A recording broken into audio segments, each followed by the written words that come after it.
feel me now?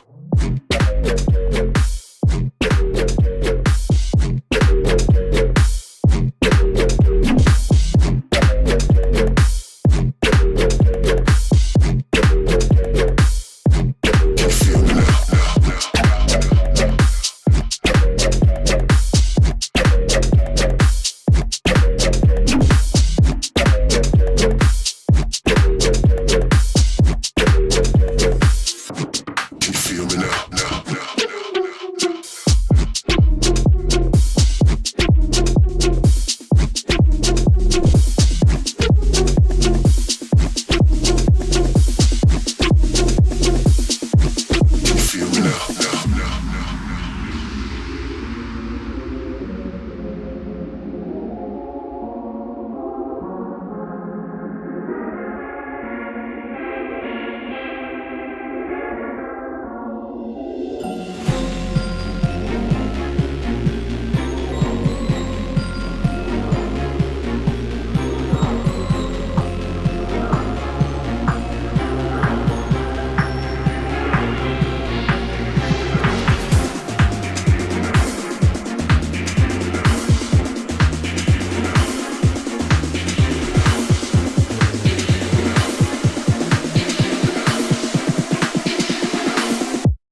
far it goes, so everybody knows.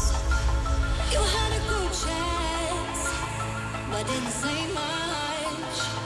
Left it too late now to apologize.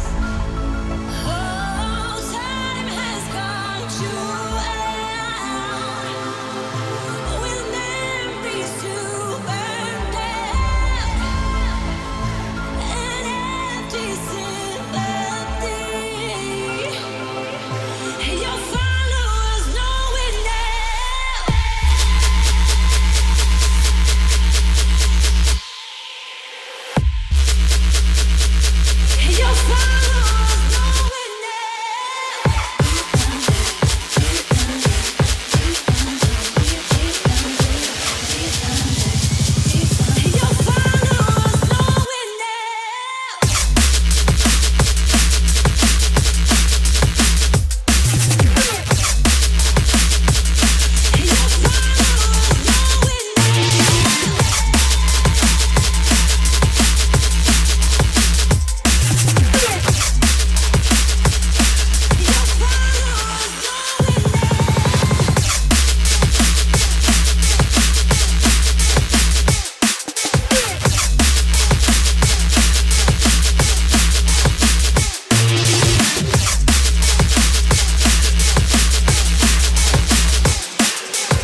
you.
Good afternoon, everybody. Welcome to a big final week as things might seem a little dark in the studio today, but fret not, the action is going to light everything up. Speaking of which, there we go. Yeah, we're getting ready to go today because it is grand final week day, whatever you want to call it. We started off with so many teams in our largest season of XPHSL Rocket League yet, and today we've narrowed it down to the top 8, and well, we're going to be seeing them do battle. This was our lineup, though, 4 conferences as opposed to our normal 3 or 2, and those top 2 conferences, A and B, they were the more experienced teams. C and D were the newer teams to the league, and they all did battle in a double round-robin competition. The top 2 from each conference has advanced to this knockout stage where we will be playing best of 7, single elimination, quarters, semis, then finals. As we take a look at our final standings throughout the season,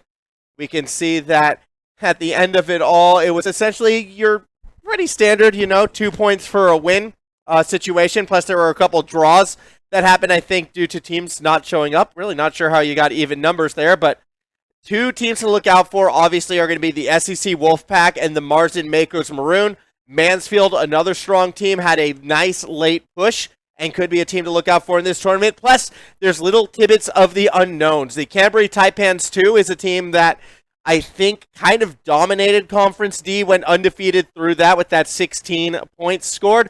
And then the Canterbury Taipans 1 with the 15 points. That means they had a draw due to a team, I think, having to pull out. I'm not entirely sure, again, how you get that 1-point score. But at the end of the day, the Conference C and the Conference D champion team, they're going to be kind of our wild cards coming in this one. So we'll be very curious to see how they do pull it off. As we take a look at our final brackets, you can sort of see how teams were able to qualify. And it was more dominant performances pretty much throughout, except for the games we got to cover, which was TC Red versus the BBC Speedy Boys. That game was an exciting one before the Speedy Boys did drop in that conference a final. I mean, the Taipans, both the Taipan squad did look pretty good, but the TSS Cyber Sharks actually beating Taipans 2. Perhaps it's throwing a little bit of a spanner into the works. I'll be very curious to see how that will be shown off when we do get into our games, which are, well, right around the corner. But before we do get into that, we can take a look at our bracket for today. The Wolfpack will be playing on the Cyber Sharks. Mansfield will be taking on the Taipans.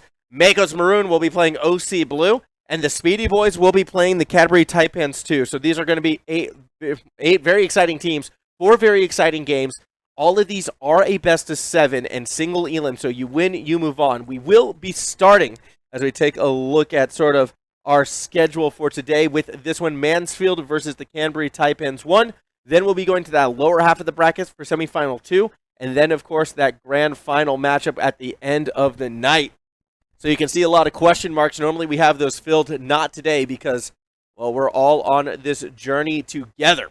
One last time, real quick, before we do kick off this opening match, though, I do want to thank the sponsors of this event, of course, the Gaming Ground, where we are recording and broadcasting live from. If you're around the University of Queensland, or just in Brisbane in general, feel free to check out one of the most state-of-the-art gaming facilities, not to mention EPOS, helping provide some of the best prizings available for this event. Huge supporters of high school esports. We could not do events like this without them, so a big thank you to them, as well as, of course, ZQ Racing and the Computer Alliance for providing not only the seats that I get to sit on, but the technology that we get to use to broadcast out straight to you. Now, without further ado, I think it's high time we get into our opening game. It's going to be a fun one. Again, Mansfield will be in blue. In orange will be the Taipans. Players are jumping onto the pitch right now, so I think it's high time we get straight into it. It's going to be a fun match for sure. Kicking this one off, advantage initially goes to the Taipans, but they don't go too far with it. Now, real quick, through these lineups, as we can see, on that Mansfield side, we have Takayu, we have the OG Klappa, as well as Reflect. And for the Taipans, it is Capsicum 2017, Chili Sign, I should say, as well as IMB, who will be looking for the first goal. Not enough boost to really follow through on that double touch this time, as the ball does rotate back. Chili Sign, though, has another opening for the goal. IMB takes the first shot, and the save will be made. Now, interestingly enough, about this matchup, because it's a best of 7, we are going to be a little bit more reserved, I feel like, to sort of start things off. I think both these teams are going to try and feel each other out, get the idea of the sort of pace that they're going to be up against, how their opponents are going to be reading their touches, who is most likely going to be in what position, whereas IMB goes for the redirect. And already I'm seeing a more dynamic attack actually coming from the Taipan side. They're setting up double touches, they're setting up upfield passes and redirects. The one thing that's been holding them back has been the boost management through the first minute. They keep coming a little bit short at key moments. Well, that time it was just the defense able to rotate back and make the save. The tempo of the attacks as well aren't necessarily the fastest, but they are accurate, and I do like what the Taipans are doing. So this is telling me we have a smart team on this orange side. So despite perhaps coming from one of the conferences that didn't get much stream attention before this grand final day, it is good to sort of see them in the thick of it now, competing with Mansfield, who, in all honesty, is coming into this one as kind of one of the tournament favorites. A little bit surprising to see Mansfield struggling a fair bit. They only lost one game during the season against the Marsden Mako, so you would expect them to be, a very strong-looking team. And it's the individual plays like this which tells us why they are one of the stronger teams. Takayu able to go for that dribble play straight across the middle, over Chili Sign, over the cap as well, into the net. 1-0 lead for Mansfield to start things off. CC Taipans, they've got some of that Twitch support. Maybe they'll be able to rally around it. It is worth reminding people this is going to be a best of 7, so this is going to be a longer series. Early mistakes won't mean too much. It's all about getting that momentum and then maintaining it as much as possible as a team. It's also about style, too, as OG Klappa shows off. One of the best-looking dominances I think we've seen in this entire event. We're going to go back to that. Look at that thing. Oh, that is a nice-looking car. So OG Klappa just absolutely styling right now. Team has the 1-0 lead. Car's looking fresh, but the attack's going the other way. Pass back over to IMB, who's going to try to find that second touch. Won't be able to get there before OG Klappa clears it out. So we see a playthrough on that other side. Capsicum, the cap, doesn't quite get the shot that they're looking for. Still going to try to play through the corner until Reflect keeps it up high and over the top. IMB shutting things down in the middle of the pitch, but will be fall through from Takayu. Shot, target, goal. And that's going to be the second of the game for the player with the tag here in front of his name. Great shot and goal from Takayu right there. Just enough power to beat out that defense, which was in the correct position to try and make the save. The Shadow defense actually was on point, but too much power on that strike. And we will be looking at a 2-0 lead. So a fantastic start for Mansfield. We're actually already looking to extend it. Reflect through the corner, gets a bit of pressure. Isn't quite able to put it through just yet. Something I do want to touch about, though, and this is for a lot of the teams that are going to be on that orange side for these quarterfinals. Coming through Conference C and D, they are at a little bit of a disadvantage just because, again, the way how the groups were seeded initially, they were sort of, the weaker divisions. And there's going to be that bit of an expectation that the teams from Conferences A and B will have a bit more success on this grand final day. Now, granted, just because they came from a lower division doesn't mean we completely write them out. And that's how come they are given that same opportunity to shine as those higher division teams. And I still think what we've seen from the CC Taipans actually is a very intelligent team. They have the right idea and what to do. In fact, they're going to get a goal potentially right here, but again, it's the speed initially that slows them down. Follow-up shot will put it in. And this is more what I want to see from this orange side. Absolutely. Because they don't seem to have that velocity or that same boost management, what they need to do is constantly keep themselves behind the ball and continue to play the intelligent game. Eventually, opportunities may open up for them. This is what happened right here, and now we have ourselves the 2-1 game as opposed to the 2-0. Or that said, off the kickoff, it does look like Mansfield has a bit of momentum. OG Clapp is going to put a shot on target. Pretty easy save from Capsicum in 2017. We'll put it up high. To go back to the CC Taipans, though, the fact that I really like the rotations, the fact that I think they actually have a dynamic element to their attack and their passing plays, tells me that this is just a team that, with a few more months of experience, they can become a serious threat. I mean, that shot, more often than not, goes in. Reflect, though, just one step ahead on that defensive side. I don't think the Taipans have really been challenged like this yet as well throughout the season, quite like what Mansfield is bringing to them. And so far, I am very impressed with the Taipans' sort of ability to remain cool and calm under the pressure. However, we have seen those couple moments of individual brilliance from Mansfield already in this opening game. Again, if you weren't, sure on it before, absolutely a player to watch out for is going to be Takayu. We saw that dribbler to sort of open up the scoring in this game. Expect more of that pretty much as the afternoon progresses. Mansfield is a team with a good chance to actually make it to this grand final too, should they get through the Taipans here.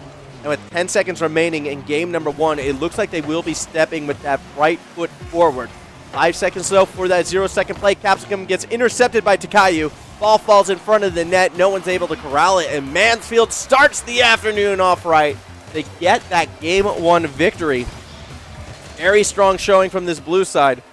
And again, it's a best of 7, so it is not a sprint. It is most certainly a marathon. But Mansfield off to a very, very nice pace. That's right. I can put the hat back on. Don't worry. Hat still exists. We can slide that bad boy right back on. Don't worry. It feels good. I just took it off because I don't know why. It's a comfy, good hat. I'm not used to hats, just on a personal level. Anyways, we're going to go right back into our next game right now. Game number 2 about to go underway. Can we see Taipans 2, asks Plasmar. Depends. If they win, we will be seeing Taipans 2, but they need to win their game.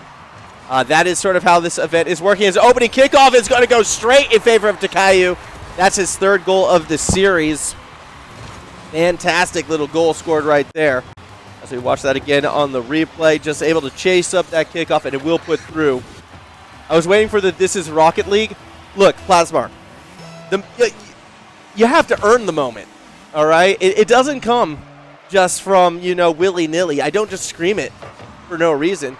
You have to earn the moment. And so far, this game could do it. This series could get there. If we get to a Game 7, if the Taipans can keep things close, absolutely we can get some hype moments like that. However, we're still in Game 2 of a best of 7. There is a lot of Rocket League to be played, and we're not going to get too crazy to start days off. Trust me, we've got a lot more to come.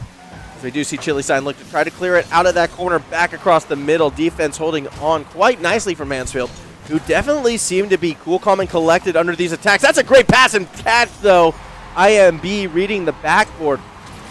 And while the defense was cool, calm, and collected, they weren't very elevated throughout the entire time. The backboard actually has been exposed from both these teams a fair bit.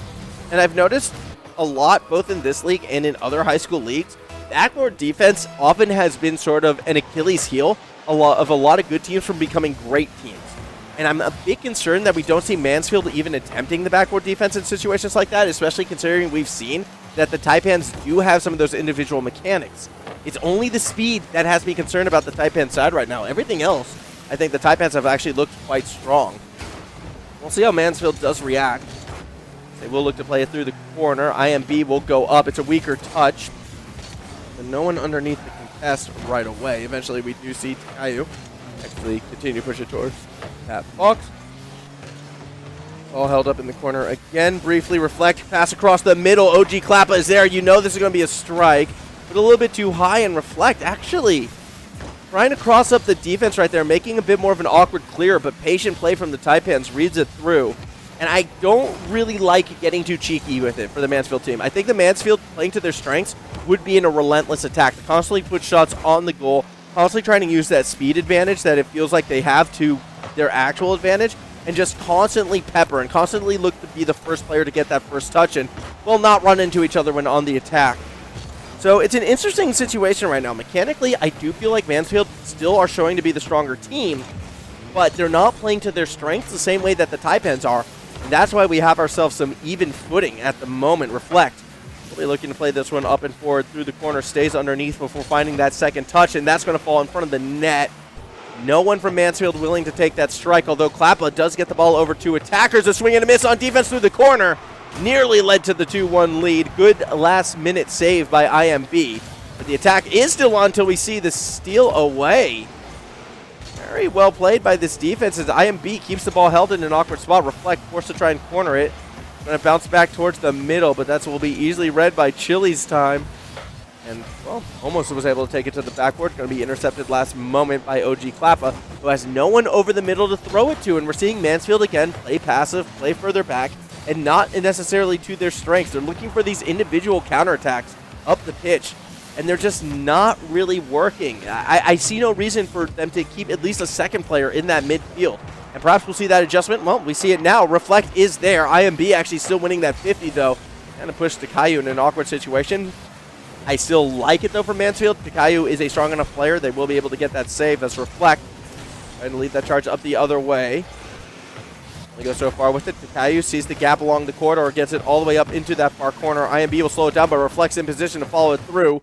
And here comes the pass back. OG Klappa didn't quite get all of that, but the delicate touch nearly fakes out the defense. IMB creates some space, and again, miscommunication by the offense from the Mansfield side.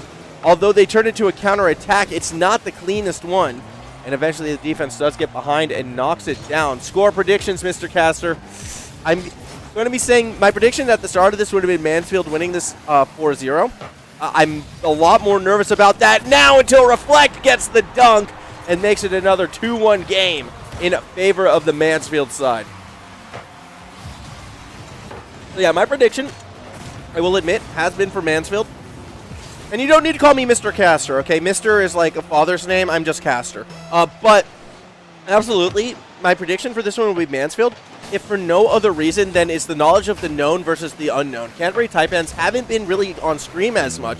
All I was told was, you know, Division C and D were the newer teams to the league, maybe less competitive experience. But for a team with less competitive experience, normally you'd be expecting a much more one-sided affair. And so far, this game and this series has been exceedingly close. It's been really great to see, actually. I can't stress this enough.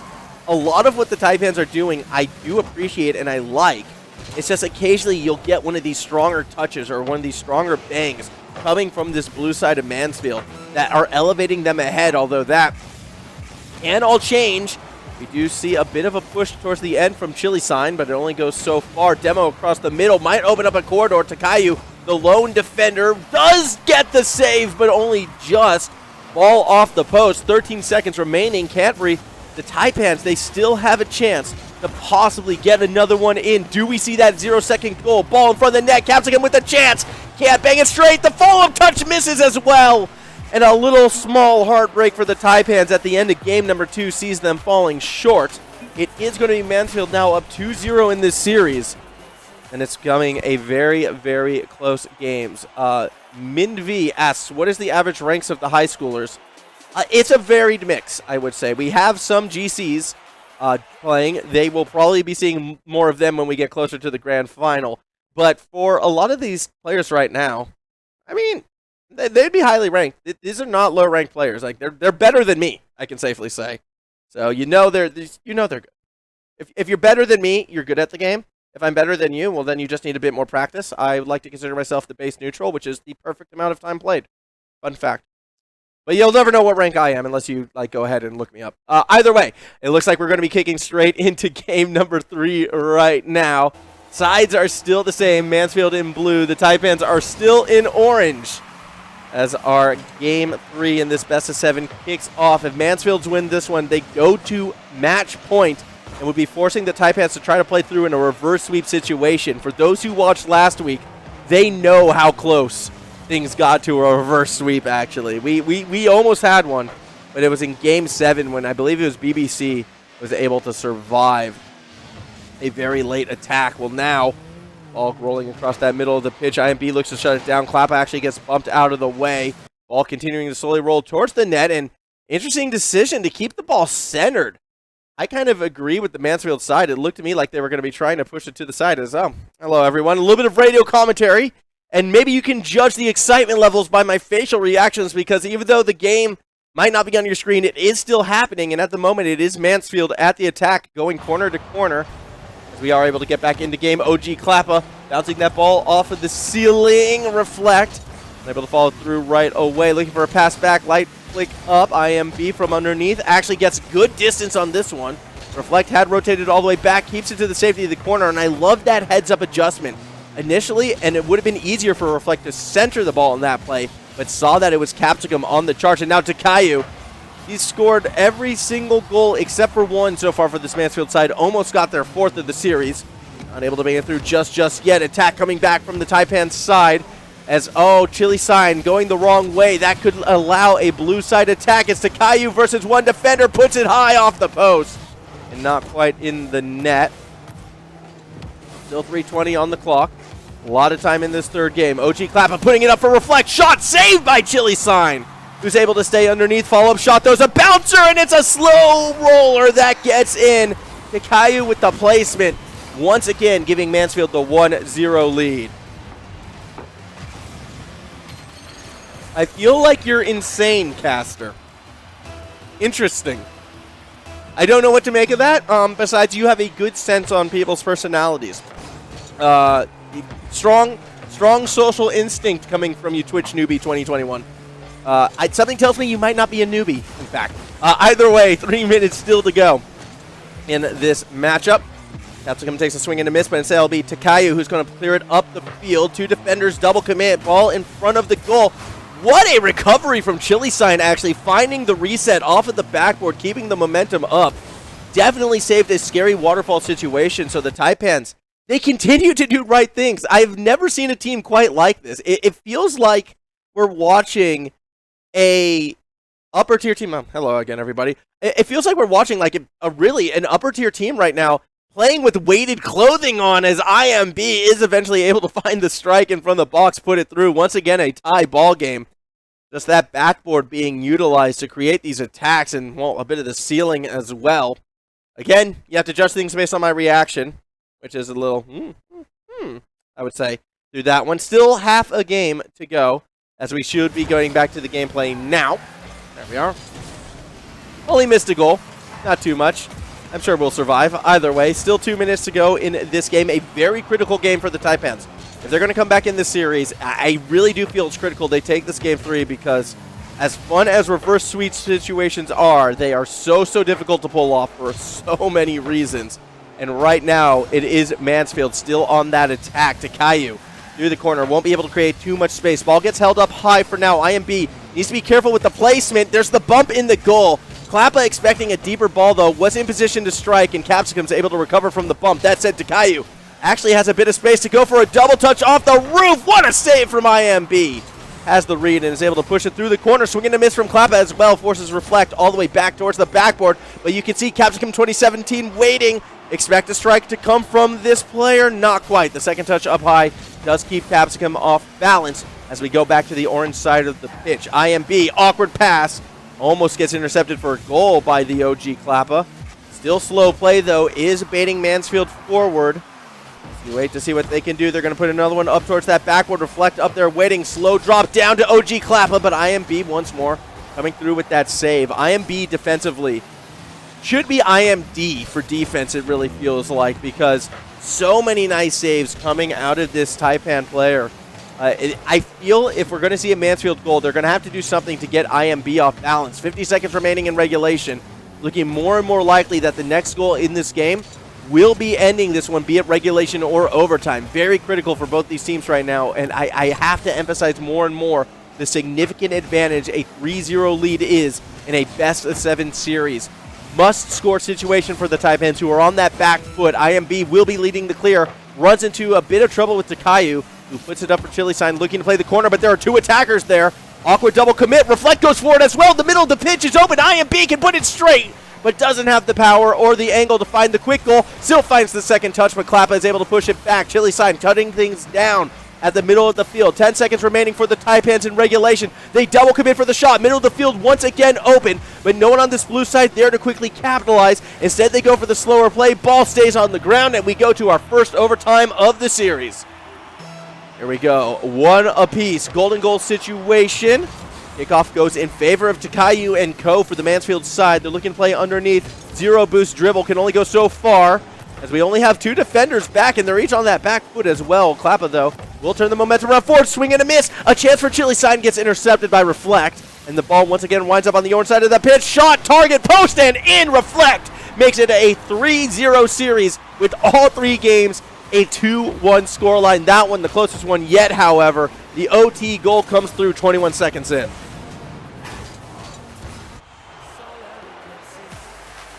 May or may not have just poured Gatorade all over myself. Either way, we are good as we get ready to go into our next game. I mean, this is a tough one for the Taipans.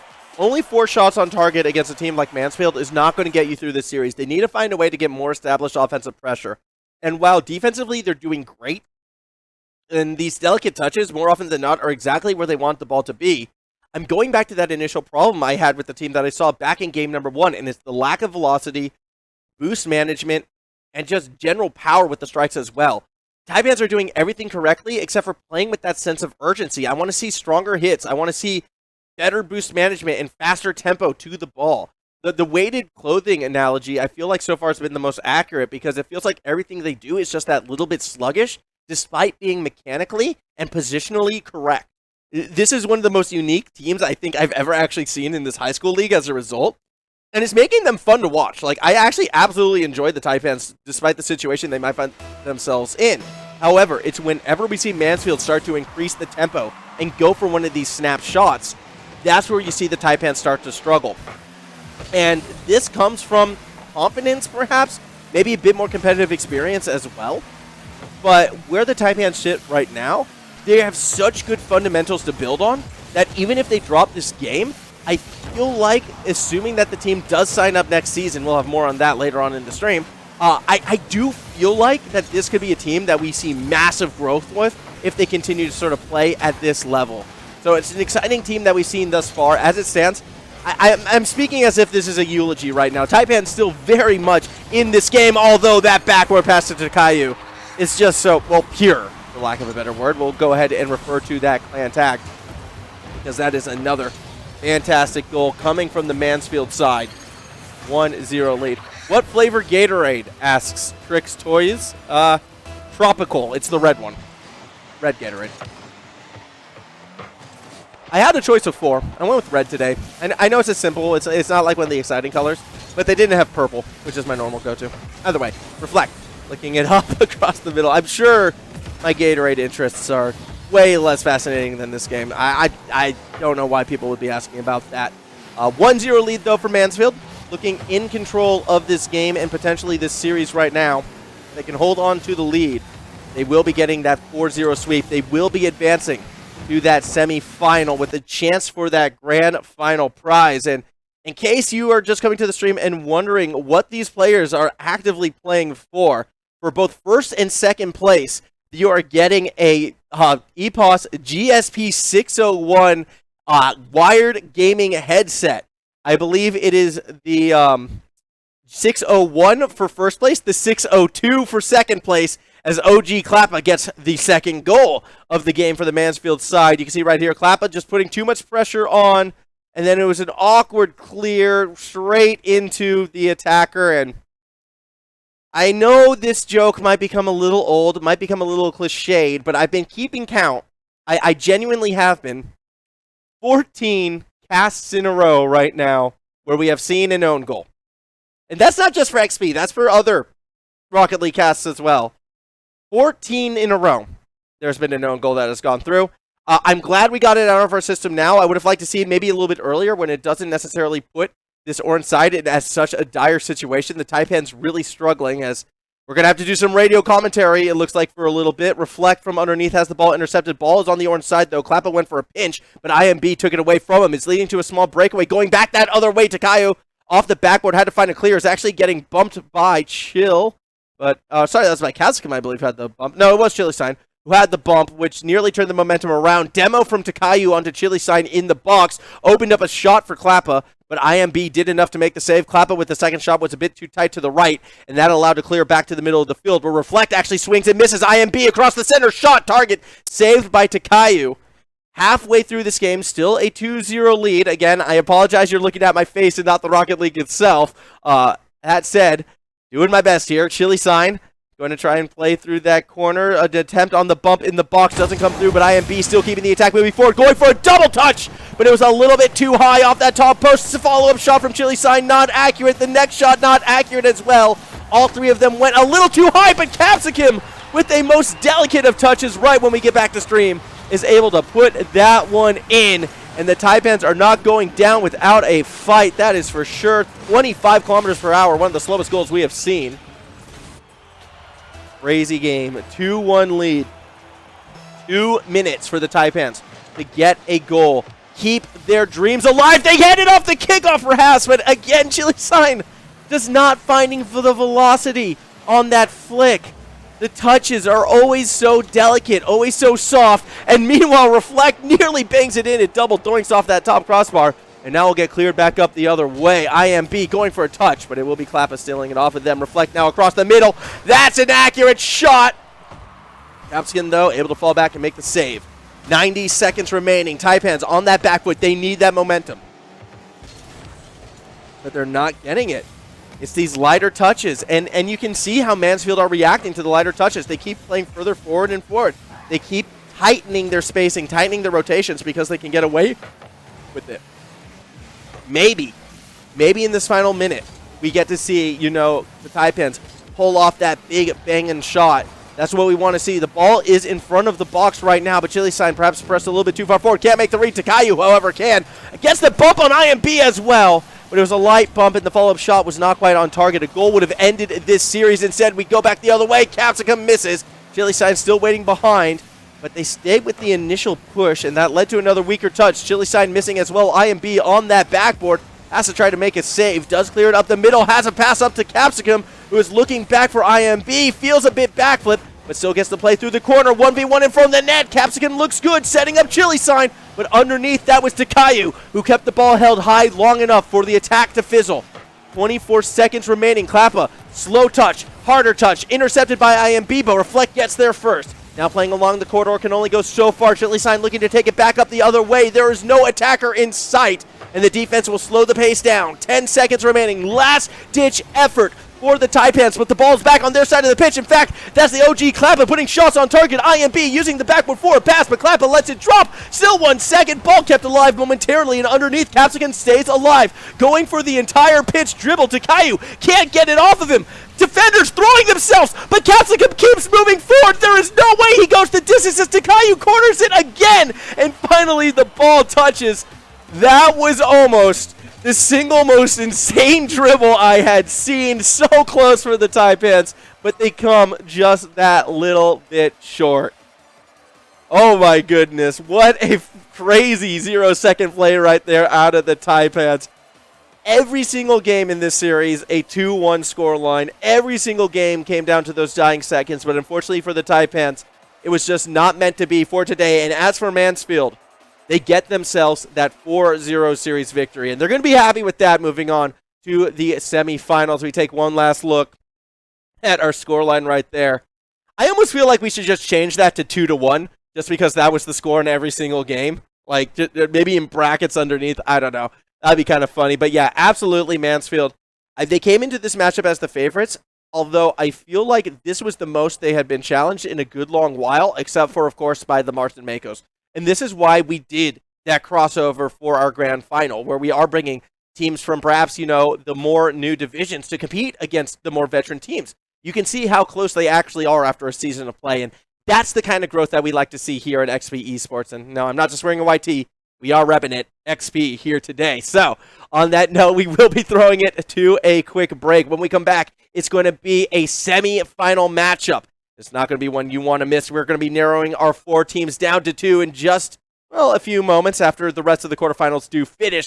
You're going to want to stay with us. More HSL when we return.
with it.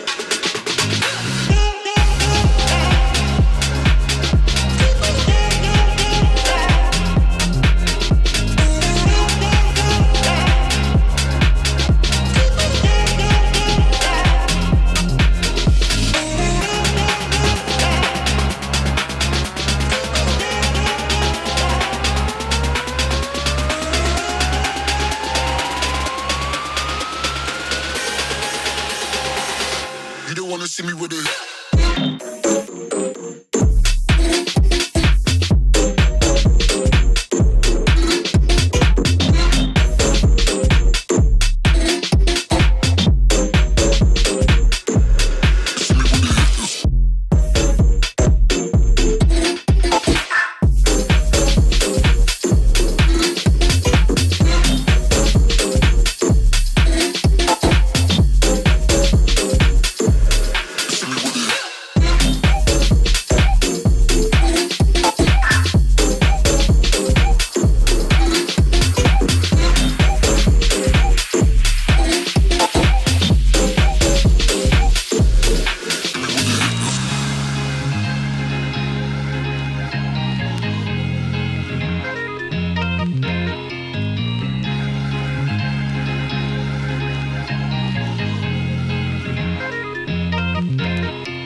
We're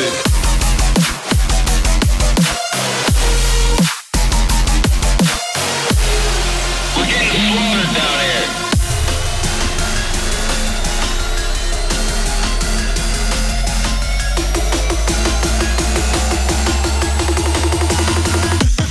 Let's go.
Welcome back, everybody. I want to let you all in on a little bit of a secret.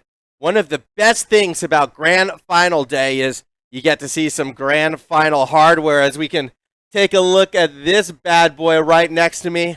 I've got some good news and some bad news because this is, actually I have to bring it back a bit, this is a big one.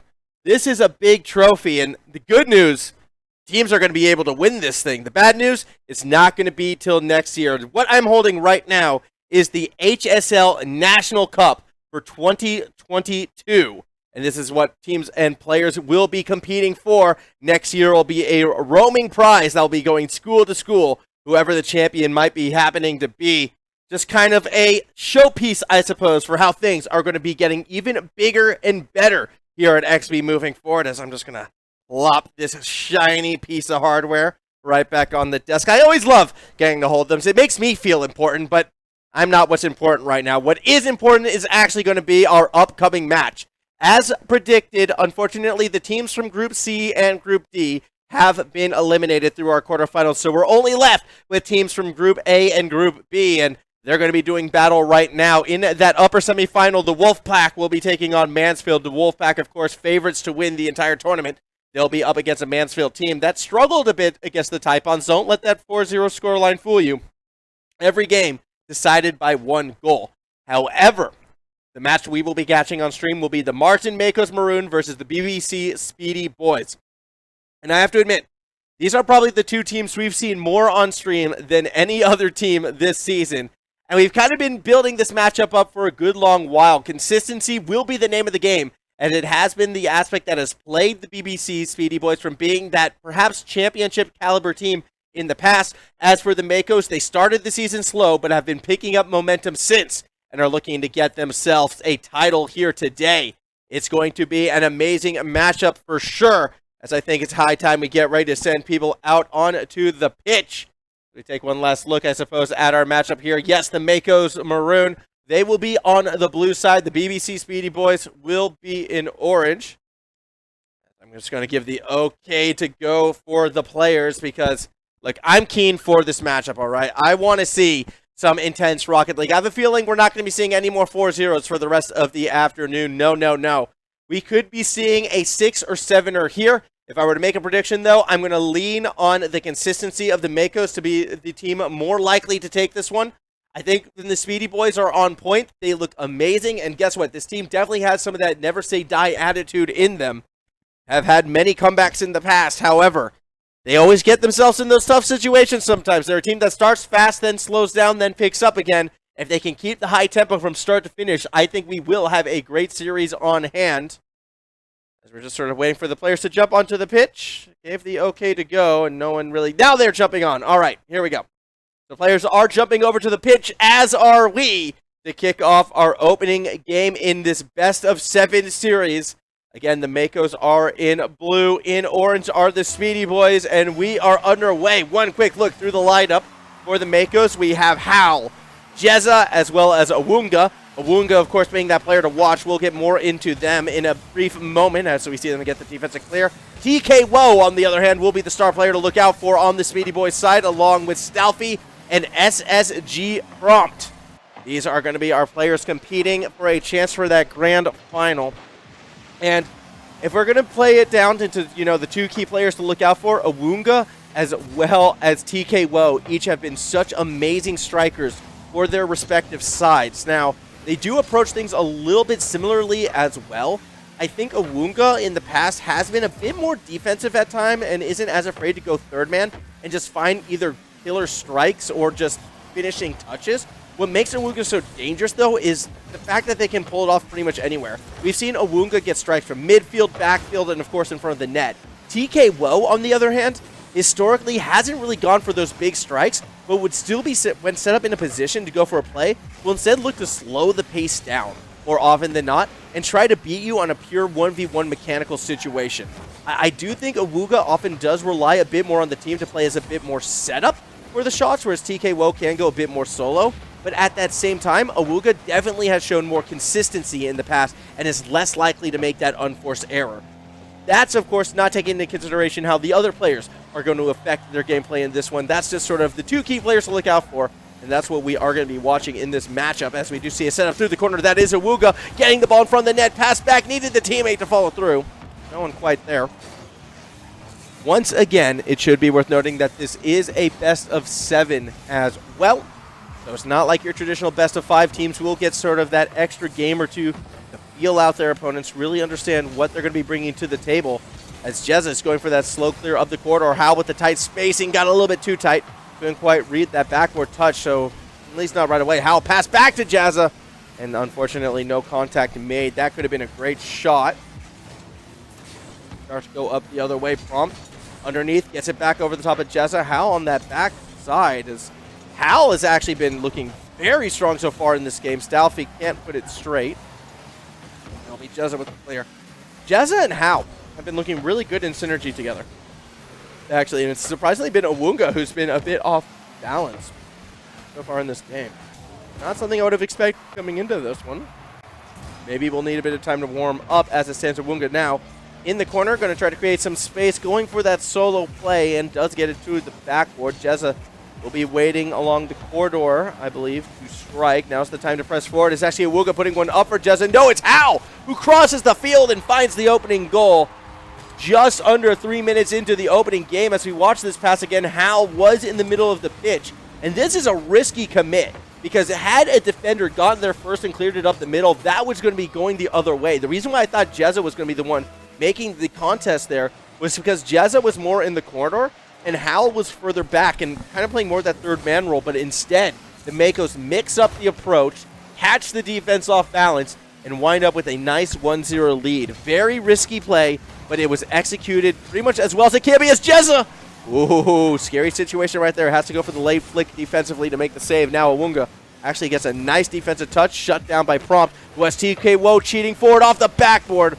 Finds a defender and not the strike. Still Hal looking to chase this one up. Awuga now has to try on the backboard. Both defenders miss, but so too does Stalfy's shot, which winds up crossing the box. 90 seconds to go in our opening game in this best of 7. Still a lot of Rocket League to be had. A 1-0 lead, though, currently for the Marsden. Mako's double commit on the attack, pushes the ball towards the backboard where Awuga is waiting. Light touch for the first play as Stalfy having a bit of fun with a little bit of a headstand. Doesn't equate into extra pressure, although you expect to see a shot coming right now. It's going to be TK Well posting it. No! And that's a little bit of the consistency errors that we sometimes see from this side. TK Well again! Open net hits the post. Prompt is going to put it a bit to the side as well. BBC finally gets the angle, though, and TK Well from a bit further back is able to find that goal. And that's going to be a massive 1-1 game. TK Woe crossing it up, and very well scored.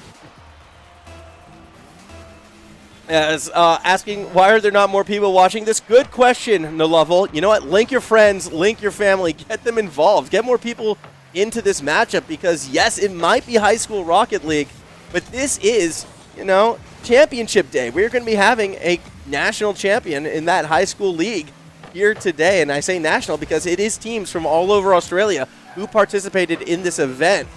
And, to have that cup, to have that trophy, to have those sick headsets provided by EPOS being sent out to your school is definitely a prize worth competing for. It's not titled RLCS. Yeah, that is true. This isn't quite RLCS. Not yet, at least. Maybe one day we can see players from these high school teams make it to the RLCS. I know there are some players with that caliber that it would be cool to see how far they can take it. Again, I look at players like TK Woe and Awunga, and I'd always wonder what would happen if they could be put in a similar environment. They have caught, they've caught my eye at least, or whatever that's worth. As we go into a Game 1 overtime, Awunga looks to end it quick, but TK Woe has the save. Jezza looks for that follow-up, but will push it a bit too far to the left. Playing through the corner, Prompt able to stay underneath it, goes for the slow dribble, actually fakes out Hal. Won't be able to get it past Jezza, however, who just patiently plays it. Awkward pinch. Follow through from underneath. Awunga is just going to try to take it straight to the net, which will be passed back and set up for TK Woe. Corner play for Hal. A bit too much power behind that. Forces the defense to remain on the backboard. Awunga going to try the ceiling clear. Can't quite get it past midfield. Speedy Boys content to be a bit more patient with this offense. It looks like to me the Makos are a little erratic, and it feels like they're just a few moments away from making a critical error or maybe even that big play, actually. Awunga is able to clear it across the middle of the pitch. We were going to see an unforced mistake, but that's not going to be the case initially. Al, though, may have had a risky challenge there. I don't think Stalfy was expecting to find the shot, so it gets pushed a bit too far to the left for the attacking side. Ball rolling back towards the middle of the field. TK Woe still trying to shut it down before we go too far, but we're still going to wind up the other way, or we would have had Jezza made connection. That's third member Hal trying to play it forward. You have an attacker stuck in the goal. Awunga with the back touch. Are you kidding me? What a goal to end this first overtime. It looked like Awunga was out of position, but coming out of the goal, finds the bicycle kick and ends this game in the Mako's favor. A fantastic goal. Look, I was nervous. I talked up Awunga. I said Awunga was going to be a player to watch, but that entire game was the Hal and Jezza show. And then in overtime, when it matters the most, bam, Awunga comes through big right there. As players asking for ranks, I will say Assault is a bit closer to it. This is not Diamond. This is definitely not Diamond. Trust. I play in Diamond. This is higher than Diamond. No. This would be low to mid champ with Grand Champ sprinkled in now and then. That is mostly the rank that we're seeing at this stage moving forward. And you know what? For a high school league, that is still relatively high. There's a reason why these teams have made it this far in this event and have gotten to the Final Four in a tournament that had 22 teams at the start. So when you put that all into consideration, these teams, they do play at a high level, and they have been competing for a good long while. I mean, the Makos have been in these XP leagues for multiple seasons now. We've seen different iterations of this squad throughout the seasons. This iteration, though, has the potential to make one of these deeper runs. They have a chance to get to that grand final. We're going to see if they can pull it off right here. It is game number 2 now underway.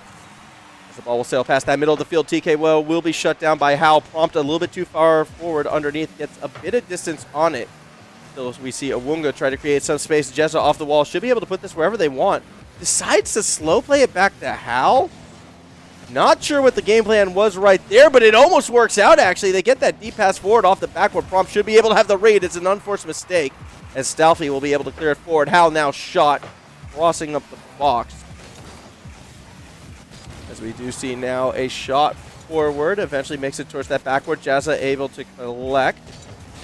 Stalfy, though, will keep it up high, as now we see another play across the middle of the pitch. And for Assault, I mean, look, if you want to get your high school involved in it, next season, the signups are starting, I believe, around now. So just go ahead and check out XP Esports on Twitter, Facebook, or Instagram, I believe, are the three platforms. I'm not sure there's an Instagram. I think that's just instinctually. I always just say Instagram. There is an Instagram, I'm being told. Big yes on the Instagram. In fact, forget everything else, only Instagram. Now, it is on everything, but Instagram obviously a vital, important part of what it is. Oh, just gave people a heart attack behind the scenes. That's all well and good. Shot coming from TK Woe off the backboard. Not quite going to hit his mark just yet. But yes, absolutely. If you're watching this and you feel like, you know what, you can come in and compete with these schools and you're still in high school yourself, talk to some teachers, get them to check out XP Esports, get your team together. Next season's going to be starting in about a month and a half. Official dates will come out soon, but there is still time to get involved and get in it, just like Prompt's getting that ball in the goal. 1-0 lead for the Speedy Boys, less than 2 minutes into the second game. Prompt just being the quicker player right there. Not too much else to it. It was a risky pass across the middle. Prompt has that red, though, gets to it first. 1-0 lead for the Speedy Boys. See what they can do from this midfield line. Shot coming from Hal. And we got a tie ball game once again. Where was the defense in this situation? I kind of want to see the replay. Prompt was left on their own in the corner. Swings and misses. And Stalfy just gives up on the play. I think they were expecting a corner clear and not necessarily a shot. Very unusual. That's going to tie the game up, though, at 1 apiece. Still plenty of time to come back into this one. We see Hal lay it over the center. Ball off the backward and Assault. Well, I mean, your school might be full of golds, but that just means you'll have to carry them. Teach them. Train them to become better. Trust.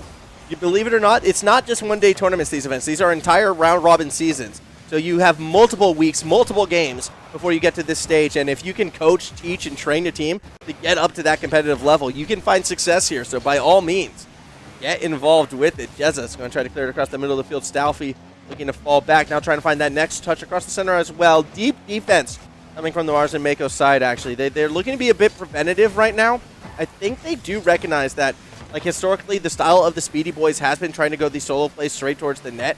And by playing a bit further back, it is giving them that extra bit of time to make reads, as Hal actually cheated all the way forward. So Stalfy, yes, that's the type of adjustment we want to see. Nearly gets the double touch. Follow-up shot from TK Woe. Will be stopped by the double commit on defense. Hal gets credit for the save. And now Awunga is going to clear it back up the other way. Prompt shutting it down has Hal playing a bit of shadow defense. Keeps it cornered for now. Jezza doesn't want to rotate all the way through, so that means Hal has to get a second touch. Can't find it. And TK Woe retakes the lead for the Speedy Boys. 2-1 in favor of Team Orange. I know a grand champ at the school I went to. I'm joining. Yeah, fair enough. Hey, there are some GCs out there. Like, they exist. You got to be careful. You never know when they're going to pop up in events like this. So, by all means, get them in here and see what they can do as we watch that ball fall all the way back to the corner. Hal looks to follow through. Pinch ends up going across the pitch. Hal now will follow it up. One touch. Second touch perhaps to the middle. Trying to go 1v1 against Prompt. Jazza goes for the dunk. Isn't able to find it. Awunga with the follow-through. Keeps that ball held high in the corner, at least so Prompt clears a bit of space. Jezza again can't get it past Prompt, who I think has had 4 defensive touches right now, Prompt. Just winning every single challenge, not once but twice. Now TK Woe has a go and just goes ahead and clears it well away from this attack. That will cause Prompt to play it forward. Hal throws it down underneath. A miscommunication on the defense, though, as it will be capitalized upon by Stalfy. Jezza put the meatball down in front of the box. And no one from this blue side wants to commit. Mars and Makos, they're playing too passively, I feel sometimes. On their own defensive side, they're constantly keeping 2 defenders back instead of pressing forward to challenge at least one of them. And when you're down by a goal with a minute left, that aggressive 50, it needs to be something that you take that risk for. And I'd like to see the defense start to press up a little bit further from the blue side in this final minute, although Prompt promptly punishes that. Jezza did stay behind, and you see, you still get that space. You still get that distance to the middle. Exactly where the ball is going to bounce. Follow through. It's going to be found by TK Woe. Shot target saved by Hal. Awunga follows it up. Now he's looking to go 1v1 against Prompt himself, who gets an easy dunk. Had they had a bit more boost, that could have been a goal. Instead, we have 30 seconds remaining. Hal finally gets a charge back going the other way. Shot was on target. Prompt makes a relatively easy save and a boomer of a clear to create some space. 18 seconds to go. Jezza play that pinch through the wall.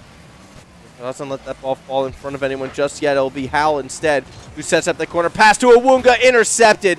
5 seconds remaining. Last opportunity for the Makos here in Game 2. Hal almost found the shot. Instead, Jezza will play through the corner. Needs to get underneath, but doesn't have the shot. Prompt does enough for the save. And that's going to be game number 2, going to the Speedy Boys, tying this series up. There was an SSL in the previous tourney. Yep, absolutely. I've been seeing a fair few SSLs in more and more events like this, I think is the best way to put it. They definitely are out there, and like I can list players who are in high school who aren't even participating in these tournaments because they're busy, focusing on RLCS events. So just because you're a high school does not limit yourself necessarily to being at the top of your level. Do not get me wrong now. Some of those RLCS players, they don't play in XP yet. You never know. You could show up. We are a Brisbane-based organization, and I know a certain best player in OS, at least in my opinion, that goes to high school in Brisbane. Maybe one day we'll see GZ Amphis in XP, but be that what it may, probably not the case right now, at least not for today. So we will be continuing on, sir. It's going to be our 3rd game, 1 apiece right now between the Makos and the BBC Speedy Boys. We see a kick off straight away. Jezza from underneath, shot by Awunga, and that's going to be a quick goal. 1-0 Makos, not messing around in game number 3 as they find a fast one right there.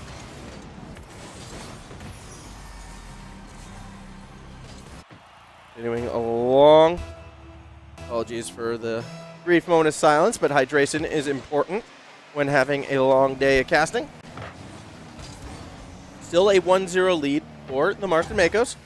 Should be able to bounce back on this one, though, if they can continue to stay aggressive.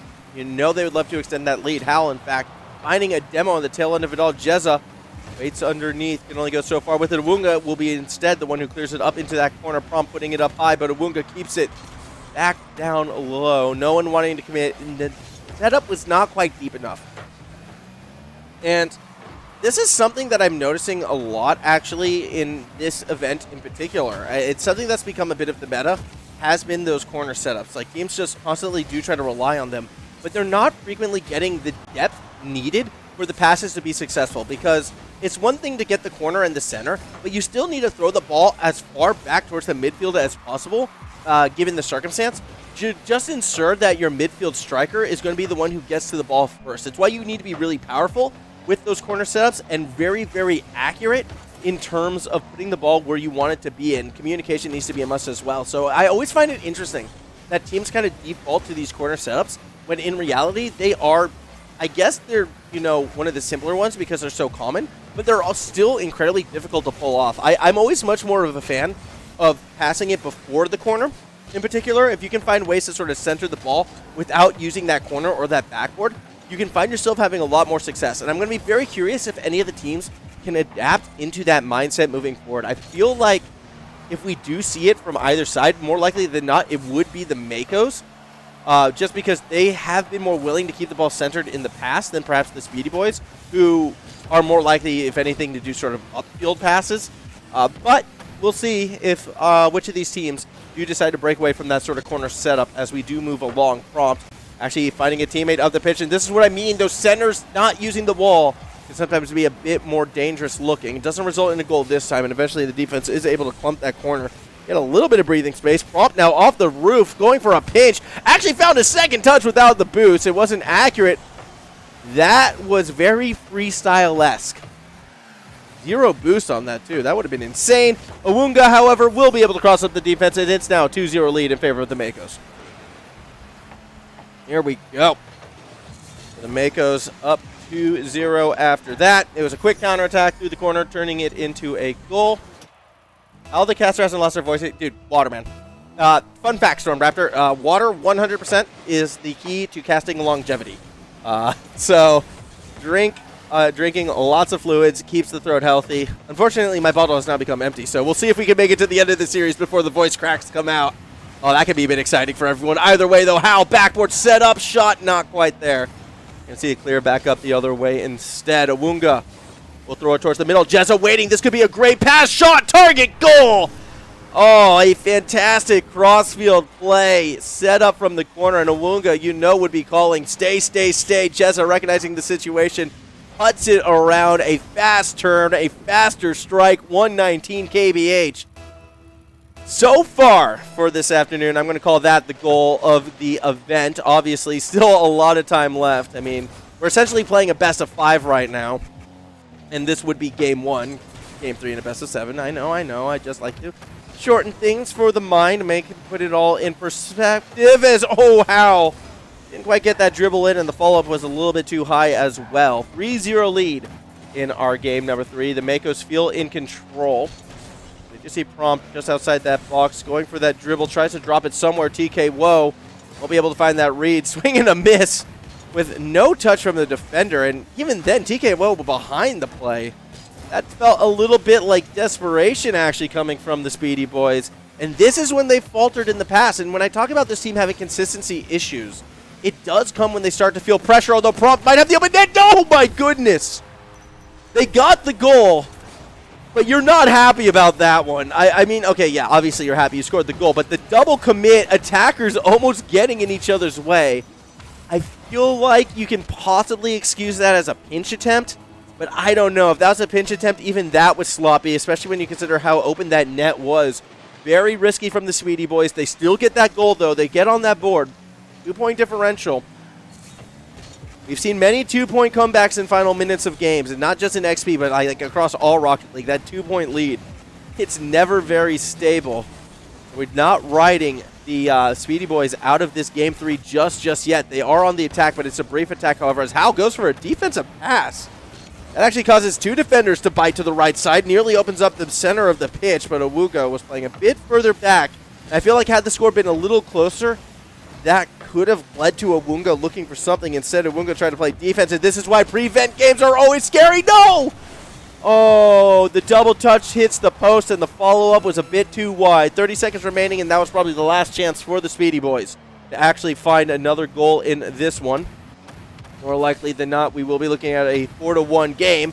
I say 4-1 because Hal just made all the defenders miss to put one more through. You need to be thorough sometimes, I suppose, if you're the Marsden Makos. And with that fourth goal, they're going to secure themselves a Game 3 victory. 2 away now from a grand final appearance. Beatty Boys still very much in this with 3 to go. I would love to see Mansfield play Marsden. Big rivals would be such a great and close match to watch.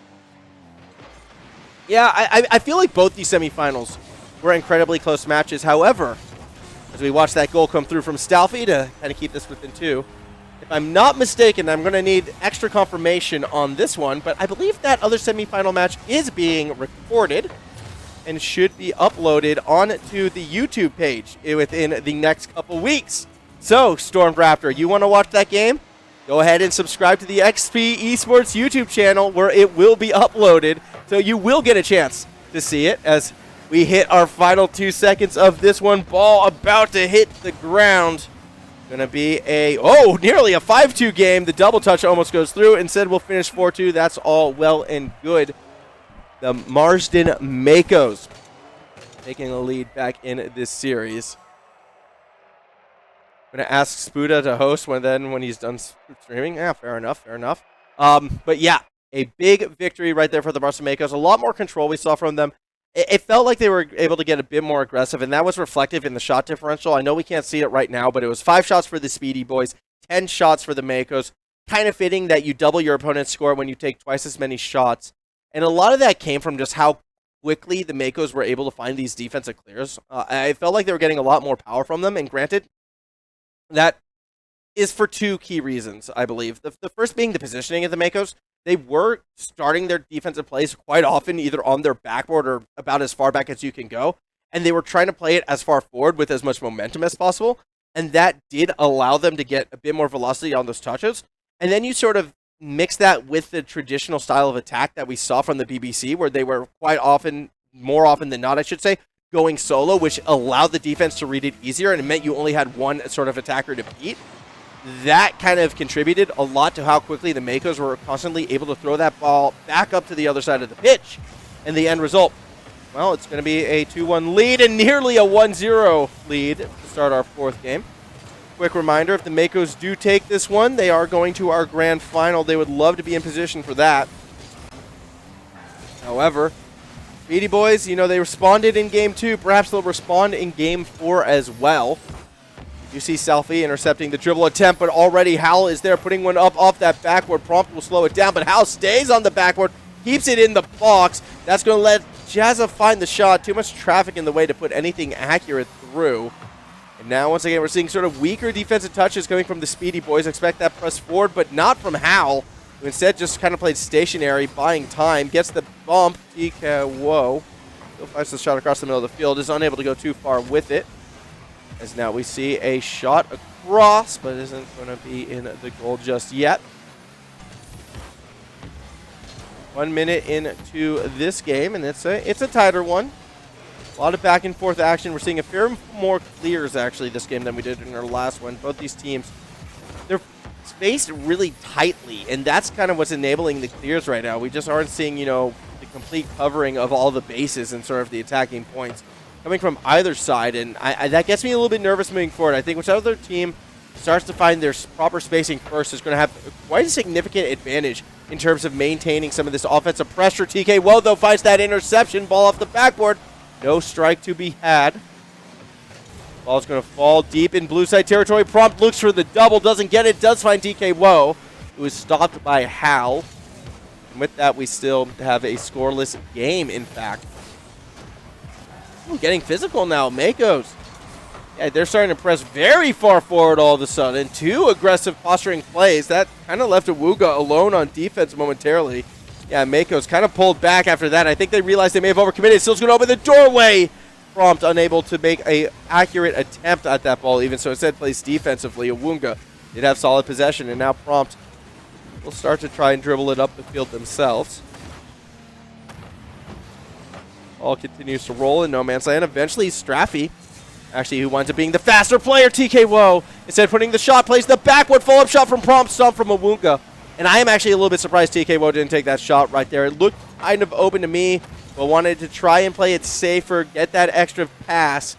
Defense doesn't bite, though. They wind up making the save. Jezza in no man's land, hoping for a mistouch. Not going to get one there. Instead, Prompt now actually has a chance to bang this one up the field. Intercepted by Awunga, who nearly gets it to that backboard. Ball held in the corner by TK Woe.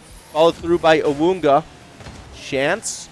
Well, we get the shot. Prompt from the box, though, gets a boomer of a clear. That goes all the way backboard to backboard, and now it's going to be Speedy Boys looking for the shot. Jezza gets dunked on by Prompt, who aptly gets that first goal.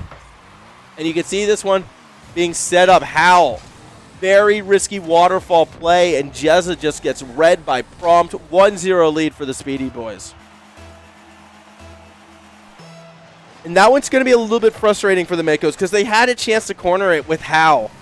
I feel like had Howl gone for the corner instead of the drop, we would still be at a 0-0 game potentially. Very unfortunate.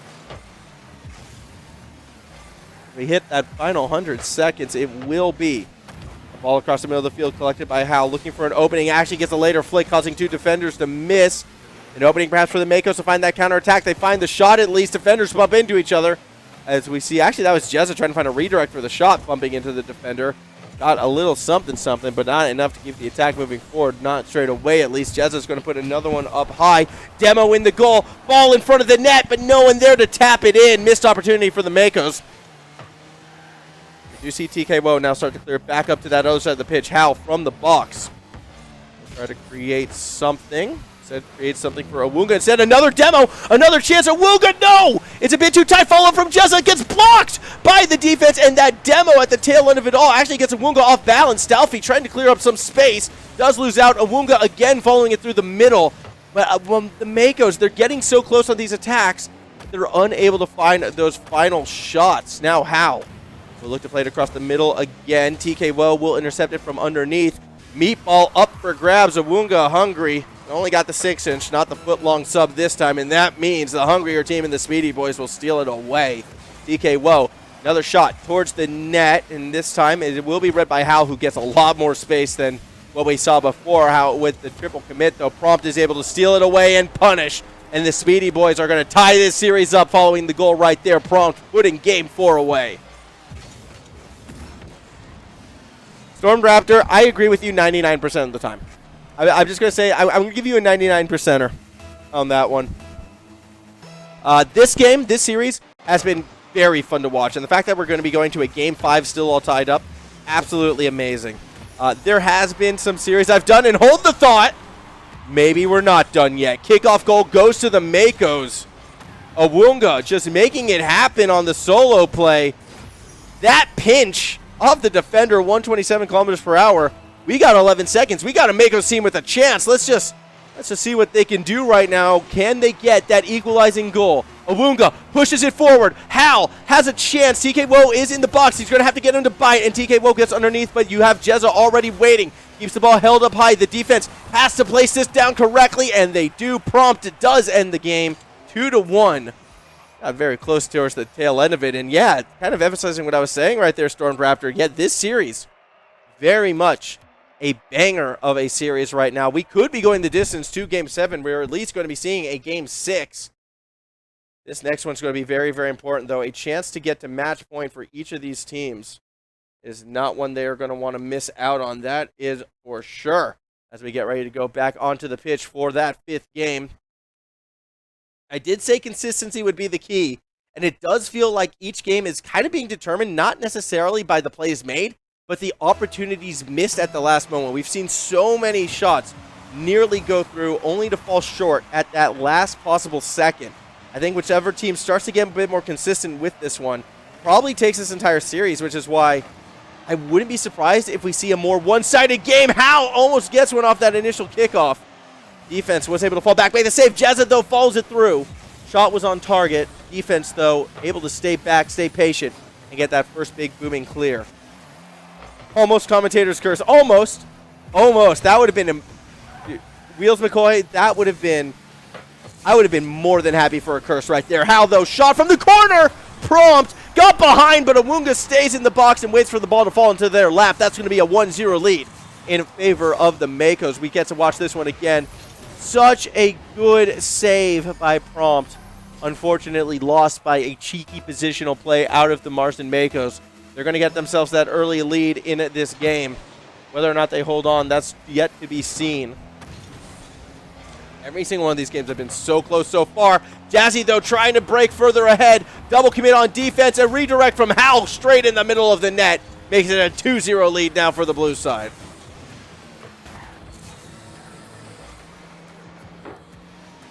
Great shot. Great shot right there. And it just came from the double commit on the defense, which was so patient before. Now starting to get a little bit over eager, and I'm getting more concerned that the Speedy Boys are starting to fall apart. And I did kind of predict, actually, that one of these teams might start to blow out the other, the Makos. That's a very fast 2-0 lead, although a swing and the miss up high might open the door for Staffy.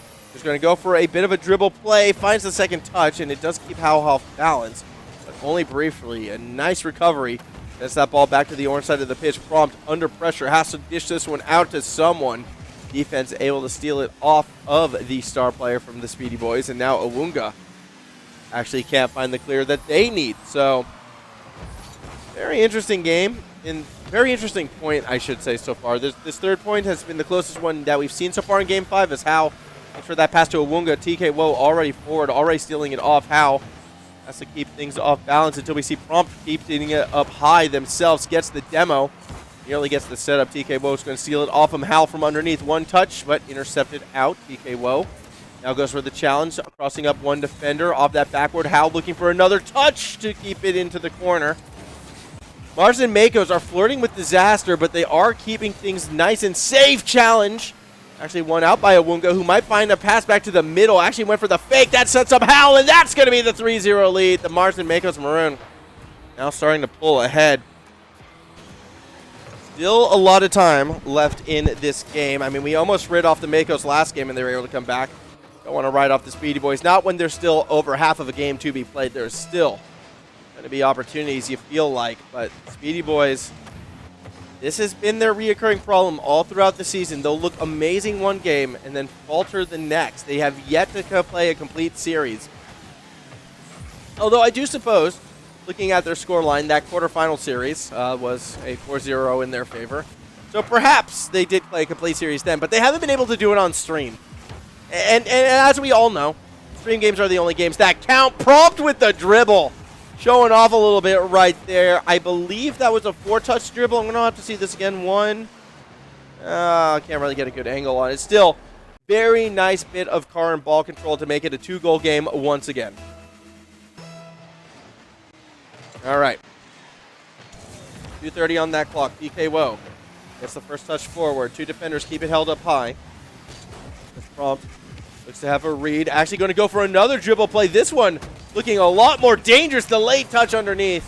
Can't quite get enough power. I love that out of Prompt, you know, going back to the well, but with a slight variation. Unfortunately, this time it doesn't pay off as we get to our final 2 minutes of play in game number 5. Guaranteed a game 6, potentially a game 7 in this one, depending on how our next game goes. Looking more and more likely it's going to be the Makos on match point as another goal goes through, courtesy of Awunga out of the backfield. You can see right here, Jazzy just passing it back towards the middle. Awunga taking advantage of, I believe, Staffy, who was pressing a bit too far forward. Ball sails over their heads. 3-goal lead, under 2 minutes to go. Here we go. Ball's going to bounce its way back to the middle of the pitch. TKO with the light touch. Prompt from underneath. There's it across the middle of the field. Now looking for that next touch in the corner. Ball going to be held up high. Hal finds a touch.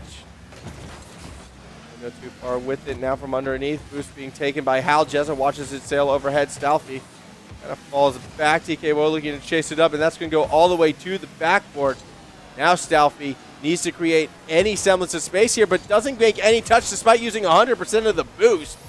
Those are the types of misplays that hurt BBC Speedy Boys. Those are the type of plays that, you know, kind of allow things to fall apart. Donated $10 to Spuda asking him to host this, and he said no. Wow. That's, you know what? I appreciate you giving the attempt to do that. I mean, I'm not going to comment on the donation just because I don't feel that's my place to. However, I appreciate you trying to show support to this league where you can. And to Spuda, not hosting. Oh, well. Either way, Prompt. Going to play it out of the corner right now. Actually going to go for a pinch underneath, but the ball will be taken away and go opposite corner right now. Coast to coast, perhaps. DKWO trying to create some space across the middle. Jessup's going to have that backboard read, a chance to make it 5-1. He goes a bit wide to the left in that situation. Still 30 seconds remaining, and it does look as if the Speedy Boys are going to have one last attack. Something to possibly end this one on a good note, but it doesn't last long, just like a lot of the Speedy Boys attacks. Similar problems coming back up in game number 5. The consistency, the boost management, and prompt putting in work, I suppose. 4-2 with the late goal scored by the Speedy Boys. And you never know. If they get a kickoff goal, I'll start to consider the chance that they might be able to come back into this one. But they need that kickoff goal first. Until I see that, I'm still feeling like Makos have this one done and dusted. We'll be going to game 6 on match point. A chance to make it to that grand final. This kickoff did go in the Marsden Makos' favor. A play from your own side of the pitch with 7 seconds remaining. It would be a Hail Mary and then some, and it's just not meant to be. Timer does hit 0. Ball does not hit the ground because everyone needs to keep it up. That's the rule of Rocket League. Prompt, though, well, couldn't quite dish it down to the teammate. And we go to a match point favored Marsden Makos side.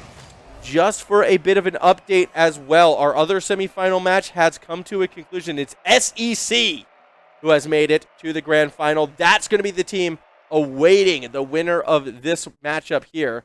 So that means Mansfield fell short to SEC. They did not advance in the upper bracket semifinal. So here at that, bottom half bracket, I mean, they're both winners brackets. There is no double elim. But yeah, SEC, the favorites to win this tournament, the team that has yet to lose a game, well, they're already in the grand final. That's what's going to be awaiting one of these sides at the moment. Is looking like it's going to be the Marsden Makos, as I believe they will be having a very good chance. I'm just giving a little thumbs up. You did it. Well done. Totally not trying to communicate to people behind the camera. Here we go. Game number 6 about to go underway as we kick this one off. 3-2 scoreline right now in terms of game points. Although Prompt with the first chance to own goal, it decides I don't want to do that, despite how enticing that orange goal looks. Goes it to the corridor, and we'll see where we go from here. Ball rolling across the pitch, through the corner. Prompt looking to chase this one up. Shot taken from midfield will be read by Awunga. Al will instead third across that middle of the pitch. Off the backboard opening, and that's going to be an Awunga goal. Great play from the Makos. Fast play from the Makos. As we see them sort of increase the tempo for the first time this series, we see a fast counterattack play actually pay dividends. Most of the goals we've seen have been sort of slower or more drawn out. But that was a quick strike from the Makos side, who are now, 4.5 minutes away from a grand final appearance. And look, Noleva 41. I'm so sorry I'm getting your name wrong, considering how nice and supportive you've been. I do apologize for that. I greatly appreciate your support. In fact, everyone here at XP greatly appreciates your support today. It's been a fantastic event so far.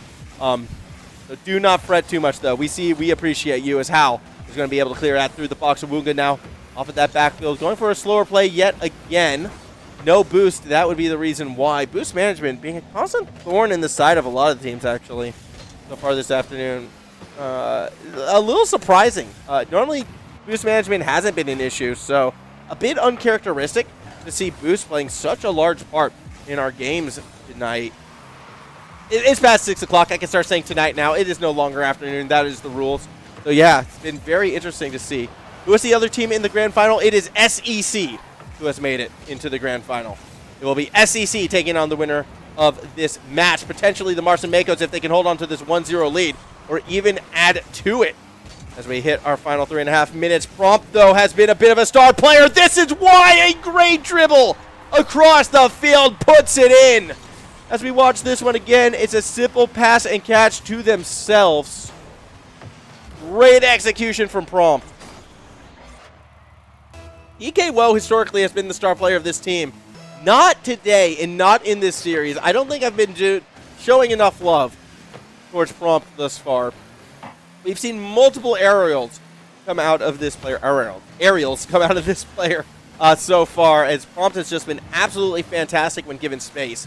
And one of the things that the Makos had been doing has been sort of getting in Prompt space. It's been very rare that Prompt has been able to find openings like that, but every time Prompt has, they have been quite deadly. And now as we kind of pass that 3-minute mark, it's a high ball game at the moment. And love UI. And love you. Oh, that makes sense. Awunga 2-1 lead. As Awunga takes perhaps a grand final securing goal, the immortal words will be, and love you.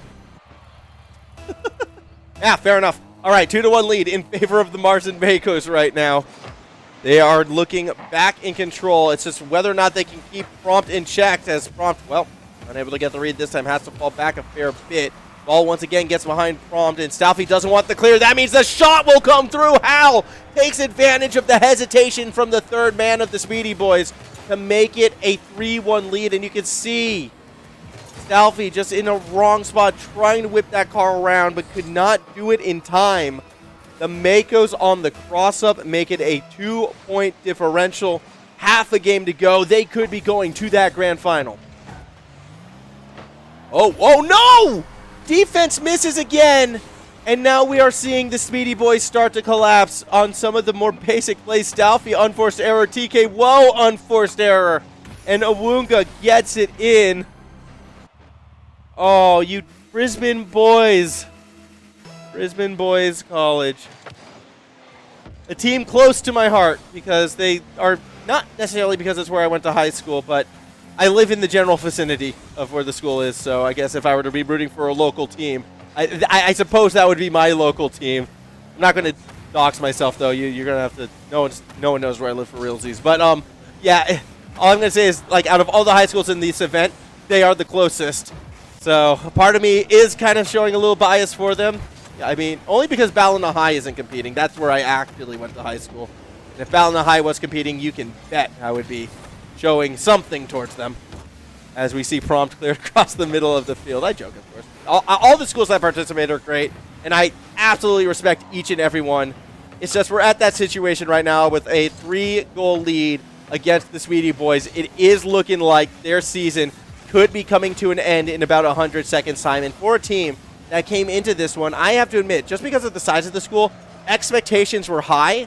This being their first season, I did not perceive them to be this high. They got put in one of the tougher divisions where they excelled and got themselves a top 4 finish. However, Hal just putting this one through off of the dunk right here, just kind of securing that and then some posting in. This is a Marsden Makos team that, like, again, they might not be the favorites, but they're almost going to be my pick to take this entire event. Here we go. Play off that side wall. TK Woe has a look, doesn't quite find it. Instead, it'll be Jezza playing it forward. Ball off that backboard where Stalfy has the read, dishing it down to TK Woe. Hal makes the easy read across the middle of the field. So, yeah, for the Speedy Boys team, looking ahead to next season, under the assumption that they are re-signing, which I do believe we should be seeing them again. I would really like to, because this team has that potential to be one of those better teams. Prompt in particular, as well as TK Woe, have been absolute stars of this league. Every time they're on stream, they seem to come through with these great plays, but these little consistency issues, and I think it really, truly does come down to, in some instances, to confidence and the ability to keep and maintain momentum. It feels like when things starts to go wrong for the Speedy Boys, everything starts to fall apart a bit, and that's something that you improve with experience and with trust in your team. So I do hope to see this team again return next season, as we are 1 goal away from a Brazil. Prompt almost gets a double touch to crush the Brazilian dreams. Counterattack the other way. We're going to South America. No, we're not. The ball's off the post. Not quite in this time around. Awunga, though, with a second chance, finds the second touch, and we'll keep it off that backboard. But yeah, back to the Speedy Boys into next season. Consistency, I think, is going to be that issue that we're going to be looking for them in the future. As for the Marsden Makos, you want to know why they won this game? I hate to be cliche, but I'm going to say it's nearly the exact same thing. It's been the consistency. We saw so few unforced errors from this blue side. We've seen even less double commits, I feel. The spacing has been near immaculate. They are constantly in position to go for 50s or just straight up the first team to the ball. Furthermore, they have just been able to find the correct touches when the situation applies for it. They played adaptive defense, opening with that more backfield approach, but as the series and the games progressed, they were sort of cutting their lines closer and closer, further and further up the field, keeping the Speedy Boys off balance. And I think as soon as they found out, hold up, we can actually challenge these guys in the midfield, that's kind of when the series was lost. We did sort of predict that the final games would be a bit more lopsided than the start of this series. The Makos, they proved to be the team more willing to adapt, and they proved to be the team getting the win today. as we do move on. Quirky, that's the wrong broadcast. You want to go to a different one, but later, because you're going to want to stick with us for now. The Marsden Makos do advance to the grand final. They will be taking on SEC in our best of 7 to determine it all. The Makos, another great season for them. Perhaps this is going to be the year they take it all down. I mean, I feel so fellow kids right now because my hat isn't straight. I didn't realize that. Here, let me fix it. There we go. Yeah, no, I am super down to see where this grand final is going to go. I think it's going to be an exciting match for sure. It's going to be a battle. SEC perhaps are the favorites because they're undefeated, but the Makos, they've been in this league for so long. They have those winning ways. Maybe they can pull off something. It's going to be Conference B versus Conference A's champion. A grand final for the ages. Season 3 of 2021 will be determined. After one more quick break, stick with us. More Rocket League when we return.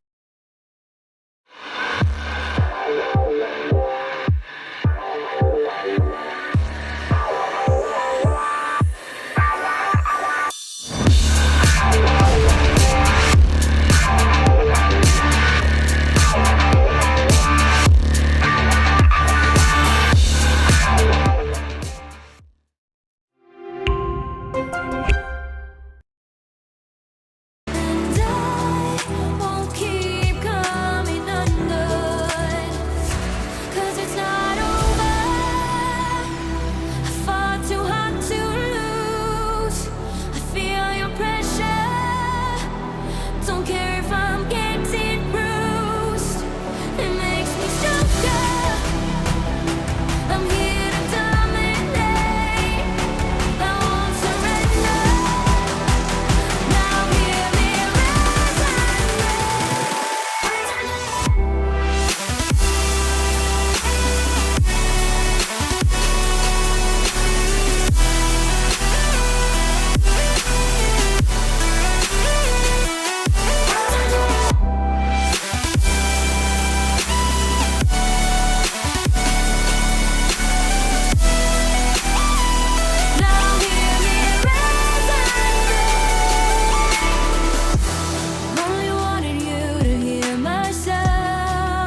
so scared if I touch on my feelings for you. Need to know what you're feeling, know what you're feeling. So scared if I touch on my feelings for you. Can you feel me?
It's been our largest season to date. 22 teams began their Season 3 journey, and now it's coming to a dramatic and exciting conclusion as we've narrowed it down to the top two. SEC, Marsden, two teams with a bit of history in the past as well. As you can see, their journeys to get to this final has been pretty straightforward for one team and a bit more of a bumpy road for the other. The Wolfpack 4-0 over the Cyber Sharks, 4-1 over Mansfield.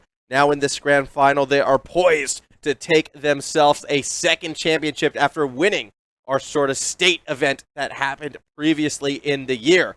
In said state event, they actually came up against the Marsden Makos in the quarterfinals, beat them 4-0, I believe, in that matchup, and now Marsden has a chance for revenge. They got here by getting through OC Blue 4-0. Then on stream, they beat the BBC Speedy Boys 4-2.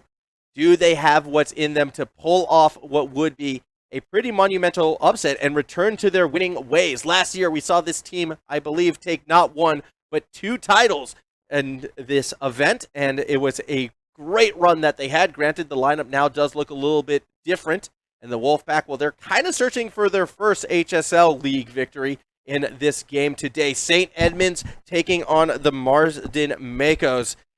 And if you're going to ask me what I think about this, Matt, I will say this. I'm leaning towards the Wolfpack to take this one again. I know the Makos are looking for that revenge, and I love the redemption story as much as anyone else. But when we look at the match history between these two, it very heavily favors the Wolfpack team, which is looking hot right now. The Makos, yes, did show consistency in that semifinal, but the Wolfpack have been kind of playing at another level throughout the entirety of this season. If we're going based on skill alone and experience alone, I do feel like the Wolfpack kind of hits both of those ticks, and I am a bit concerned that the Makos didn't show enough of an X factor to be truly initiative on the fly. They adjusted their style throughout the course of a series, but can they do so over the course of a game? They're going to have to if they're going to have to find success against the Wolfpack right now. It's going to be a very interesting matchup for sure, as looking to get things set, going, and underway. A little bit of a trying to get things working on my end, I will admit, at the moment, as my mouse cursor has disappeared, and I usually need that to try and set things up. So I do apologize for a little bit of the delay before we do get into our grand final matchup. If the Makos do win this one, though, I mean, I think we kind of saw before the type of players that we are going to be needing to see from them. I do believe they have to be a bit more dynamic on that attack. They will be on the orange side. Awuga was starting to light up the pitch. Later and later, we got into this one. I will like to see Awuga be a bit hotter, a bit earlier in this series. Perhaps that could be a way they can turn things around. For the Wolfpack, I am expecting dominance. I'm expecting high scores. I'm expecting this Wolfpack team to kind of show no mercy. And why would you? It is a grand final. I'm just going to give the word to the teams to go when ready.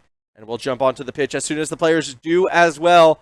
Moments away, again, competing for some sweet EPOS headsets. Both these teams will be receiving some, but which one do you get? Well, that's all determined on how you perform right here. Win, and well, you're looking pretty good. You're getting the 601. Come in second place, you're getting the 602. It kind of nice how it works out like that. I believe it's a color differential for the most part, but you also get that title to be crowned as champions. As again, okay has been given. Players just need to jump onto the pitch, and it does look like that is happening. Here we go, everybody. Off to DFH. Oh, sorry, not DFH. Sorry, it looks like we're going back to Mansfield again for our final matchup. Kicking us off on that blue side again, it is the Wolfpack, Samp, Din, and Rising 5957. For the side of the Marsden Makos, you have Jezza, you have Hal, and you have Awunga. It is a best of 7. We are going to be expecting some good play. Hal, though, light touch nearly gets it through. Samp will be the one who comes through at the tail end of it all to make the save. Hal looking to go back up the distance to the other side of the pitch, can only go so far with it, where we'll see Din get that deeper clear. Rising close it down in the corner. Din historically has been a great player to watch on this side. Has been a bit of a midfield player, if I'm not mistaken, in the past, but can generate a lot of attacking players through that midfield. Rising, though, going up off that backward for this next play. Din looking to shut things down in the middle of the field, although Samp rotating back won't be able to continue the challenge as Jessa puts it up. Samp confidence has the height to get there. Now Rising's going to find the shot. Hal on defense makes the save. but Din with the fall throughs putting another one not quite on target, a bit too tight to the left, as we see Jessa try to find a Wooga across the middle. Was that a teammate that just cleared off the sidewall? That may have been a miscommunication right there from the Marston Mako side. Not too sure what happened there. Hal now going to go for a slower play. No more boost available. Still gets it to the box where Jezza will not get through. And it's going to be the Makos who strike first. 1-0 lead. Very hot start for the Makos right here. Rising just kind of caught out of position. Has to watch that ball sail behind them. And the Makos going to feel very happy with the beginning of this one. 1-0 in favor of the orange side as the kickoff runs into a lot of traffic, I should say. Did now tries to make the read off the backboard, can only go so far with it. Samp instead will be putting it up, going for the double touch. Instead passes it back. How? Nearly own goals it. Awuka has to make the save from a very dangerous teammate touch. And the Wolfpack, they're not done yet. They're going back on the attack once more, looking to find Rising across the middle. Sets up Sam's shot. Post not in. A fraction too high, although Hal misses off the backboard. No further members of the Wolfpack were going straight at it. Din tries to find the second touch, doesn't quite get it as Jezza gets it to the corner. Only 2 minutes into our opening game, and it feels like we're going at like 100 miles a minute right now, or I should say kilometers per minute. My apologies. I let my American show. Very, very disgraceful, I know. Din across that corridor will be able to get that ball to the backboard. Runs into a bit of disruption. Rising now gets that follow-up touch. Ball's going to fall in front of the net. Jezza makes sure not to touch it. Waits for the ball to roll on past where Hal will collect. Din and Rising rotating back. Awunga could be available across the middle. Hal tries to slow play again. No boost. Reoccurring theme actually we're seeing with the Makos kind of running short on boost on the tail end of it all. Sam's going to hold it in place. Sam's going to get a next touch. Sam's going to put it on target where Awunga will come through for the save once again. Rising. Pressing it in that corner. Gets it back across the Din. Shot. Upper post. No! Can't quite squeeze it in that goal. Samp now is going to try to follow through. Light touch has the ball stolen away. As we see Rising swing and a miss from underneath. Din now. Another touch. Ball. Water falling in front of the net, but doesn't quite find that goal. Din trying to follow it through underneath. Gets a little bump on Awunga. It's only a little one until Rising gets a touch off a defender. Awunga forced into the own goal. And we got ourselves a high ball game, 1 apiece. Here we go. 2:02 still on the clock. Also, hey Jack Stewie, how you going? Still plenty of time to be had. 2 minutes. 1 goal. Could make or break the start of this series right now. Rising will be the first one pressing it forward, looking to get that ball all the way up into the corner, where we will see Din swing and a miss. Samp actually does play it through the corner, looking to get some pressure onto the goal. Hal keeps it just out of the net. Now goes for a flick. Actually causes Din to miss, but Rising will be able to get there. That's from underneath. Rising finds that next touch. Is bumped forward until Jazza steals it away. Does not get the touch that they were looking for. Din pushes off his own backboard. Hal underneath. Couldn't quite corral it for a strike. Din still wins the ensuing 50 till Hal shuts it down. Well, first Rising in the corner as well, looking to chase it up. Pass back down towards the middle. Swing and a miss from Samp. Rising underneath. Swings and misses until we get Din across the center of the pitch towards that backboard. Oh, ball placed in a dangerous position. A lot of dangerous touches coming from the Marston Makos. They keep trying to cross up their own goal. And I feel like it's only going to be a matter of time before the Wolfpack actually steps forward and tries to punish them for it. As of now, though, awkward touch from Samp. It's going to be intercepted by Jazza, who almost goes the other way back forward. A lot of almosts happening, but not a lot of succeeding happening. Both these teams still sort of feeling their opponents out. Get that sort of impression. Awuga with a nice 50, but Din from behind steals it away. Ball rolling towards the box. Good dunk by Samp, but again, they're not creating the space. Instead, they're setting up Jazza's shot. Post one, post twice. Din crosses it up. How does that not go in? Hal eventually does the sensible thing and scores the goal after it was in the net, but for what felt like about 6 seconds there. That's going to be the lead going to the Marston Makos, who have a chance to go up 1-0 in our grand final. Again, last time these two teams played, it was a 4-0 sweep in favor of the Wolfpack. Well, this grand final already shaping up to be a little bit different. We do see Din trying to find that equalizer. Ball off the backboard. Samp is there, has the height, has the waterfall, but is there anyone underneath? Not quite, because Hal was able to create a lot of space on it. Jazza now Across the middle of the pitch, spikes the ball back down into the center. Din throws it up. Samp with a chance, has an opening, has a bump from Rising, but the distance was not there. And Awunga was able to get underneath, but they couldn't end the game just yet. Din, second opportunity, tries to center the ball. Hal keeps it away from the attack. Rising stays underneath. The ball is going to be in the corner, but Hal keeps it alive in trying to spike it down. Centering play. Samp buying time. It looks like Rising's going to have to rotate the pitch, and it's not going to get back in time. Eventually, the Makos allow this one to end. And despite how close it got at the end, it will be a Makos victory, pulling off a little bit of an upset to start this one off. 2-1 in favor of our orange team. You have to wonder, moving forward from here, what more can this team accurately do? I mean, Marsden Makos, that was a fantastic opener, but you could see the pressure they got started to get put under during that final 30 seconds. You could see how, okay, as soon as SEC starts to get a bit more aggressive, they really do a great job in controlling that ball in tempo, and that's kind of why I feel like going into this second game, expect a more aggressive Wolfpack. Expect them to perhaps look for plays, but perhaps Marsden will respond in kind. The kickoff is very good for our orange team. Awunga with the setup off the backboard. Hal bangs it through. And the Marsden Makos out in front in game number 2. Great little goal.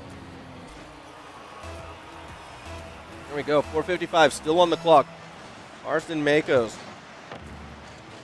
doing everything they can right now. It's going to be a clear across the middle of the field, caught up by Din, who only holds it in place for so long. Now Hal trying to make a play through that box, runs into a defender, and then gets bumped out of the way by Rising & Co., who will continue to play it through that corner challenge. Lost out initially. Samp keeps it up high from underneath. Do we see that strike? Nope, not this time. Samp instead plays it forward over to Rising. He gets one light touch. Samp will follow it through in this situation. Tries to find the strike, but isn't able to get there. Look, I agree, Novella. I do feel like I've already gotten your name wrong again, and this series is shaping up to be a good one. Awunga crossing it over to Jazza. Will I make that read from the corner? Samp gets very aggressive, went for the dunk, but couldn't quite get it accurate enough, and that momentum actually sent the ball all the way back to the blue side, where Awunga will collect. Now looking to clear it back across the middle once more. Samp gets dunked on Awunga. Open net, a chance to break this one away, but the possession is lost by the Makos, and the Wolfpack remain within one. One, of course, being the only minute passing in this game. This game, it feels like, funnily enough, it feels like it's going so fast that when you look up and see only 1 minute has passed, it feels like a lot more should have been, but these teams are just playing at such a velocity right now, you almost kind of forget. I want to call it DBZ syndrome. Almost as Rising! Able to get the goal off of the awkward clear from the backboard. Wasn't expecting this one to find success because the Makos were in position to make the save. Jazzy just doesn't make contact with the ball, and the double commit pays dividends. The Wolfpack tie this game up. But yeah, I'm calling it DBZ syndrome.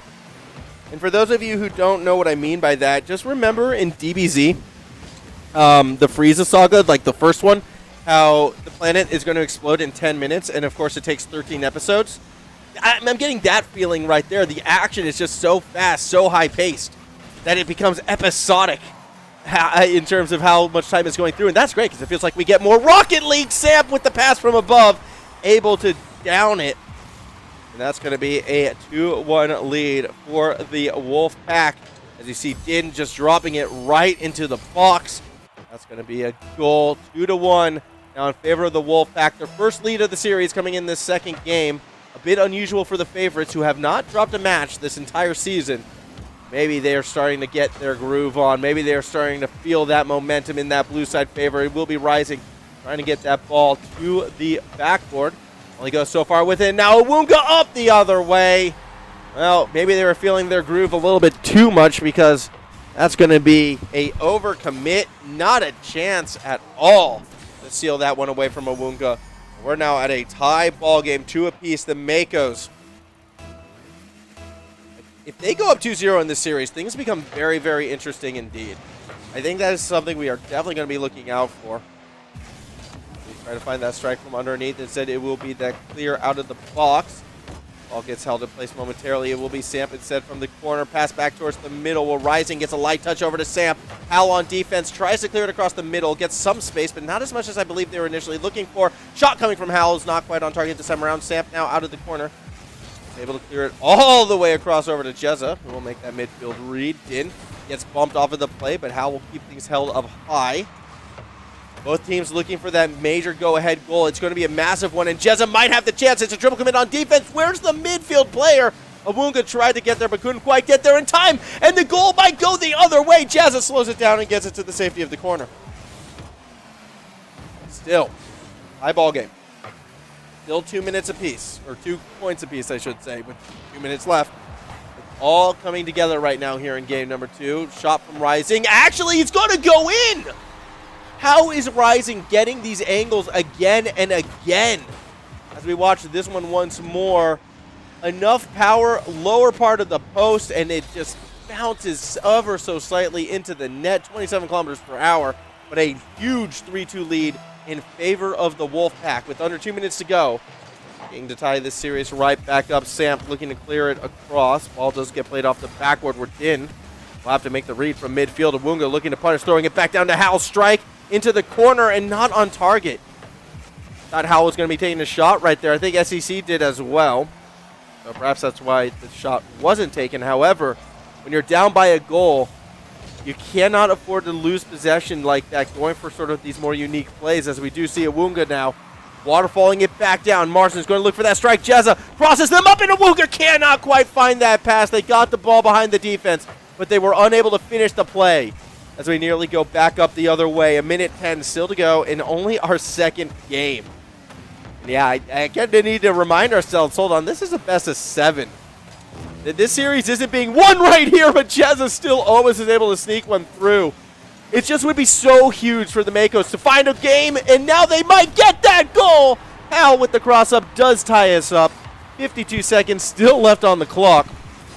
And the Marsden Makos, they have a new sense of energy in them that I don't think we saw when these two teams played last. Fantastic stuff from the Makos right now, who are genuinely in position to potentially go up 2-0 in this grand final series. Jezza now through the corner. Actually might be able to find someone underneath, and it will be Samp taking it away. Awunga steals it off the middle of the field. Samp, though, with a chance to score. An equal series is exactly what the Wolfpack absolutely need right now. They don't want the pressure of being down 2-0. Not this early. Samp, shot, saved out of the goal by Hal. 25 seconds remaining, and the Wolfpack still hunting. Although Hal is going to throw it back towards the middle. Awunga is there. You have to question in times like these, how come the player named Hal is not on the team called the Wolfpack? These are very important questions. Sharks do not Hal. Either way, with 10 seconds to go, we're seeing pressure outside that box. Hal from underneath, waiting for a chance to try and find that clear, but it is Rising who gets there first, setting up Samp. Shot, target saved by Awunga.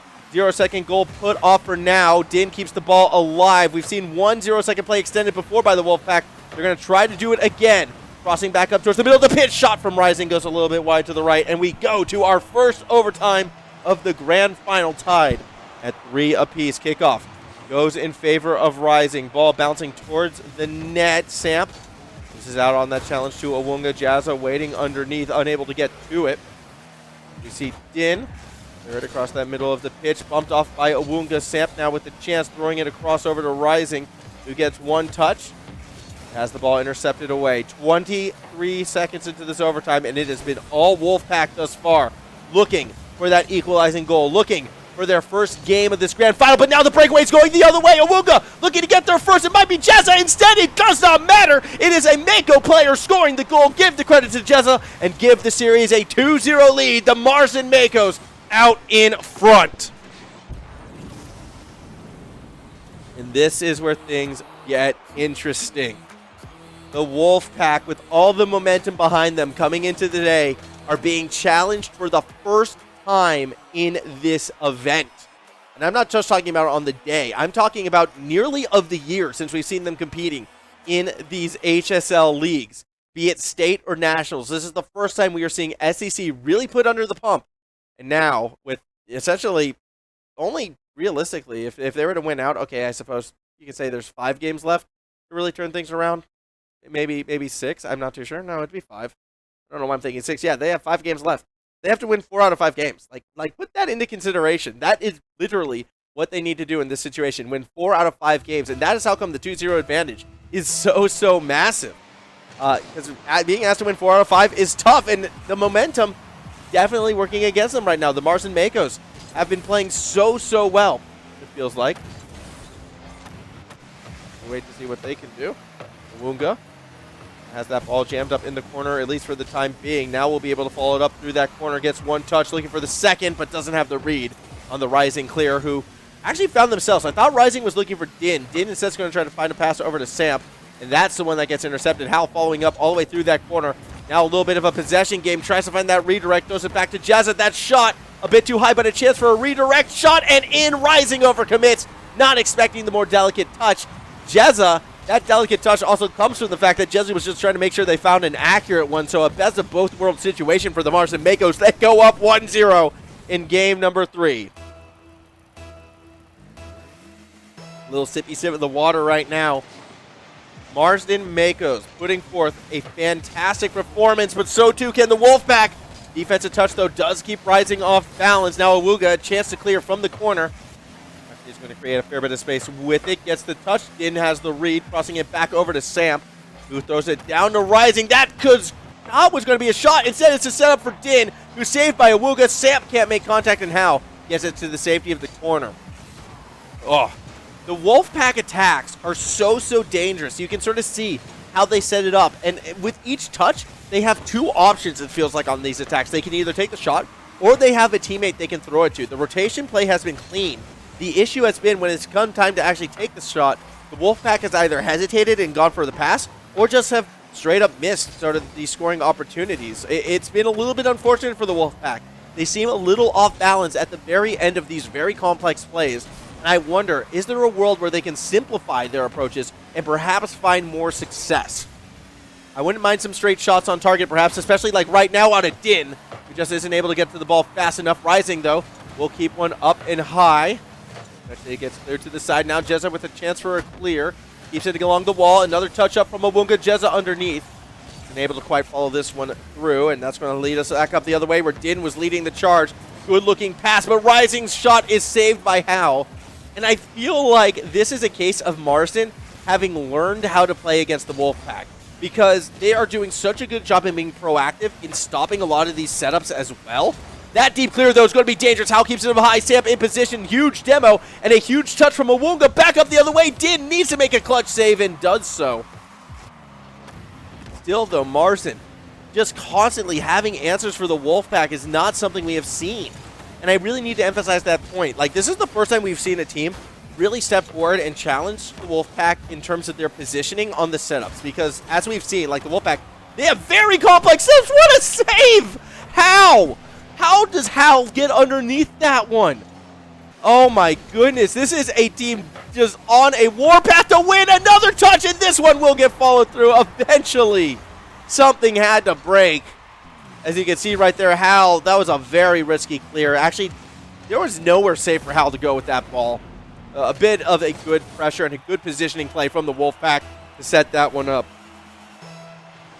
A much-needed equalizing goal for the Wolfpack as well. They've got 2 minutes right now to try and get this go-ahead goal if they want it in regulation. Because this is a must-win game for the Wolfpack. You do not want to put yourself in a reverse sweep situation in that grand final. Again, they need to win 4 out of 5. That's still more reasonable than 4 out of 4 for the Marsden Makos to be 1 game away from another tournament victory after what's felt like a year since their last one. Would be absolutely phenomenal stuff for this school. Ball, orange side of the pitch, will be cleared out by Awuga. You have Awuga underneath as well. Din is able to get to the ball faster as we look to play through the corner. Hal now steps forward. Shot, target. Relatively easy save by Din as Awuga does play midfield, looking to throw it to Jezza as a teammate. That's an awkward touch. Going to be capitalized on by Rising, who follows it in. The Wolfpack take a lead with 1:22 to go.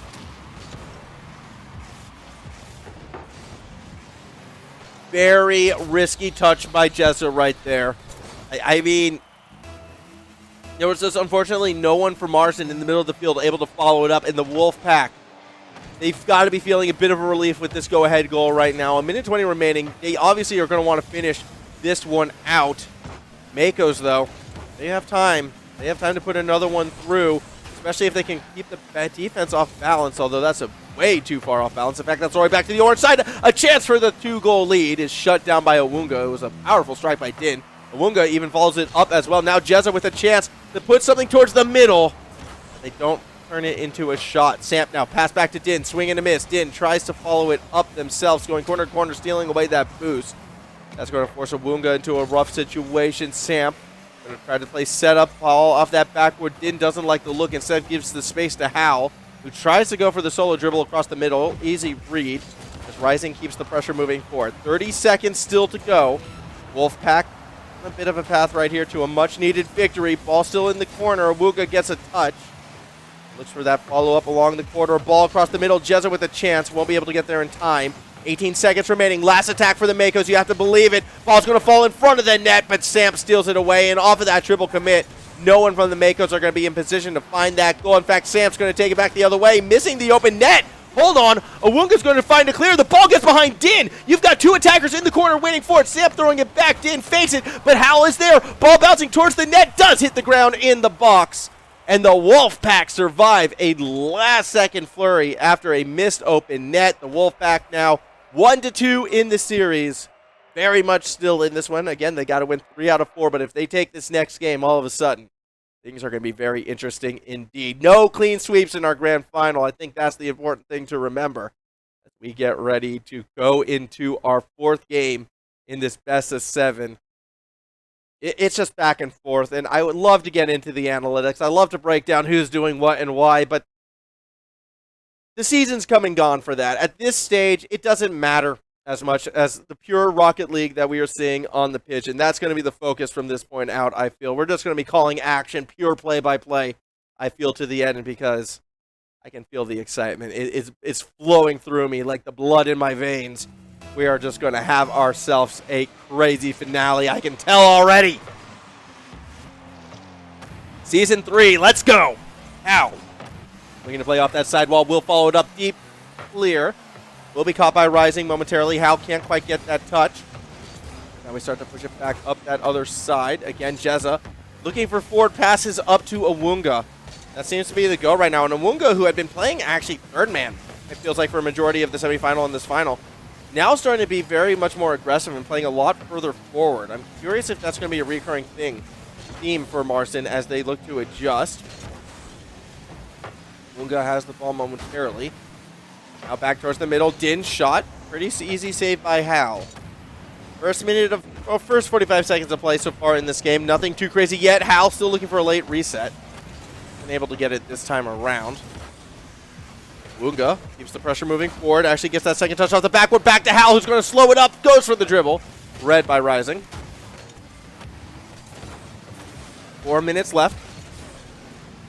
No real shots on target for the first minute, although this could be dangerous if Rising can get tricky with it. Tries to flick it across the box. Defense was able to find the read. Din steals the ball away at midfield, but has no one behind them. Hal goes for the redirect. It's high off the post. Not quite on target where it needed to be. Now Hal going for his second attempt right here. Gets that delicate touch. The ball doesn't quite fall underneath.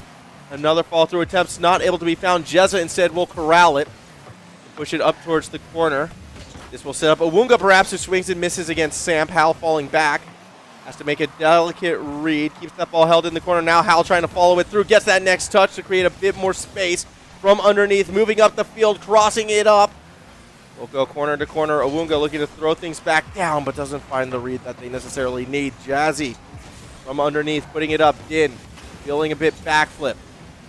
Now looking to chase things forward to that backboard. Hal, one touch, two touch, goal touch, not quite. Ball comes off the post and not in.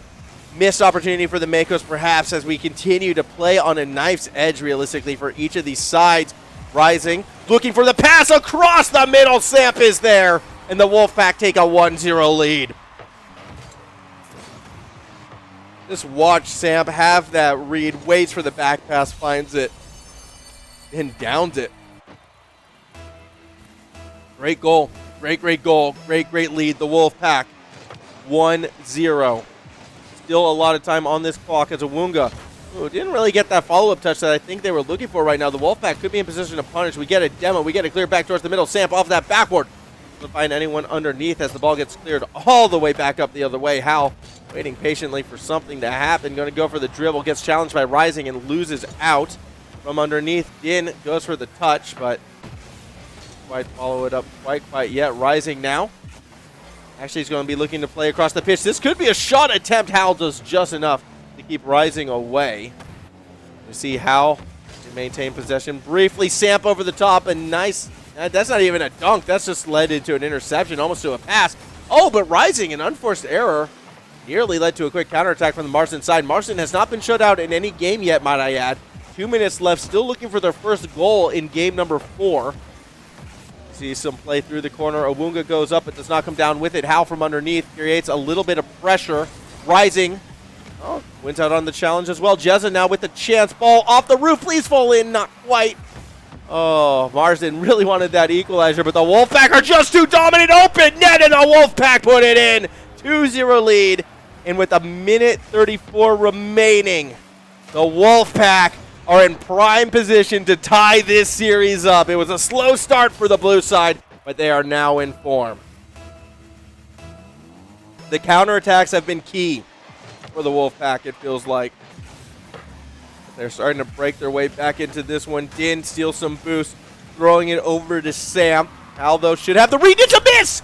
An unforced error out of Hal opens the doorway, and if we weren't really too sure yet, I think that confidence is going to be rising after this double touch through traffic right here. 3-0 lead now for the Wolfpack as they start to pull further and further ahead in Game 4.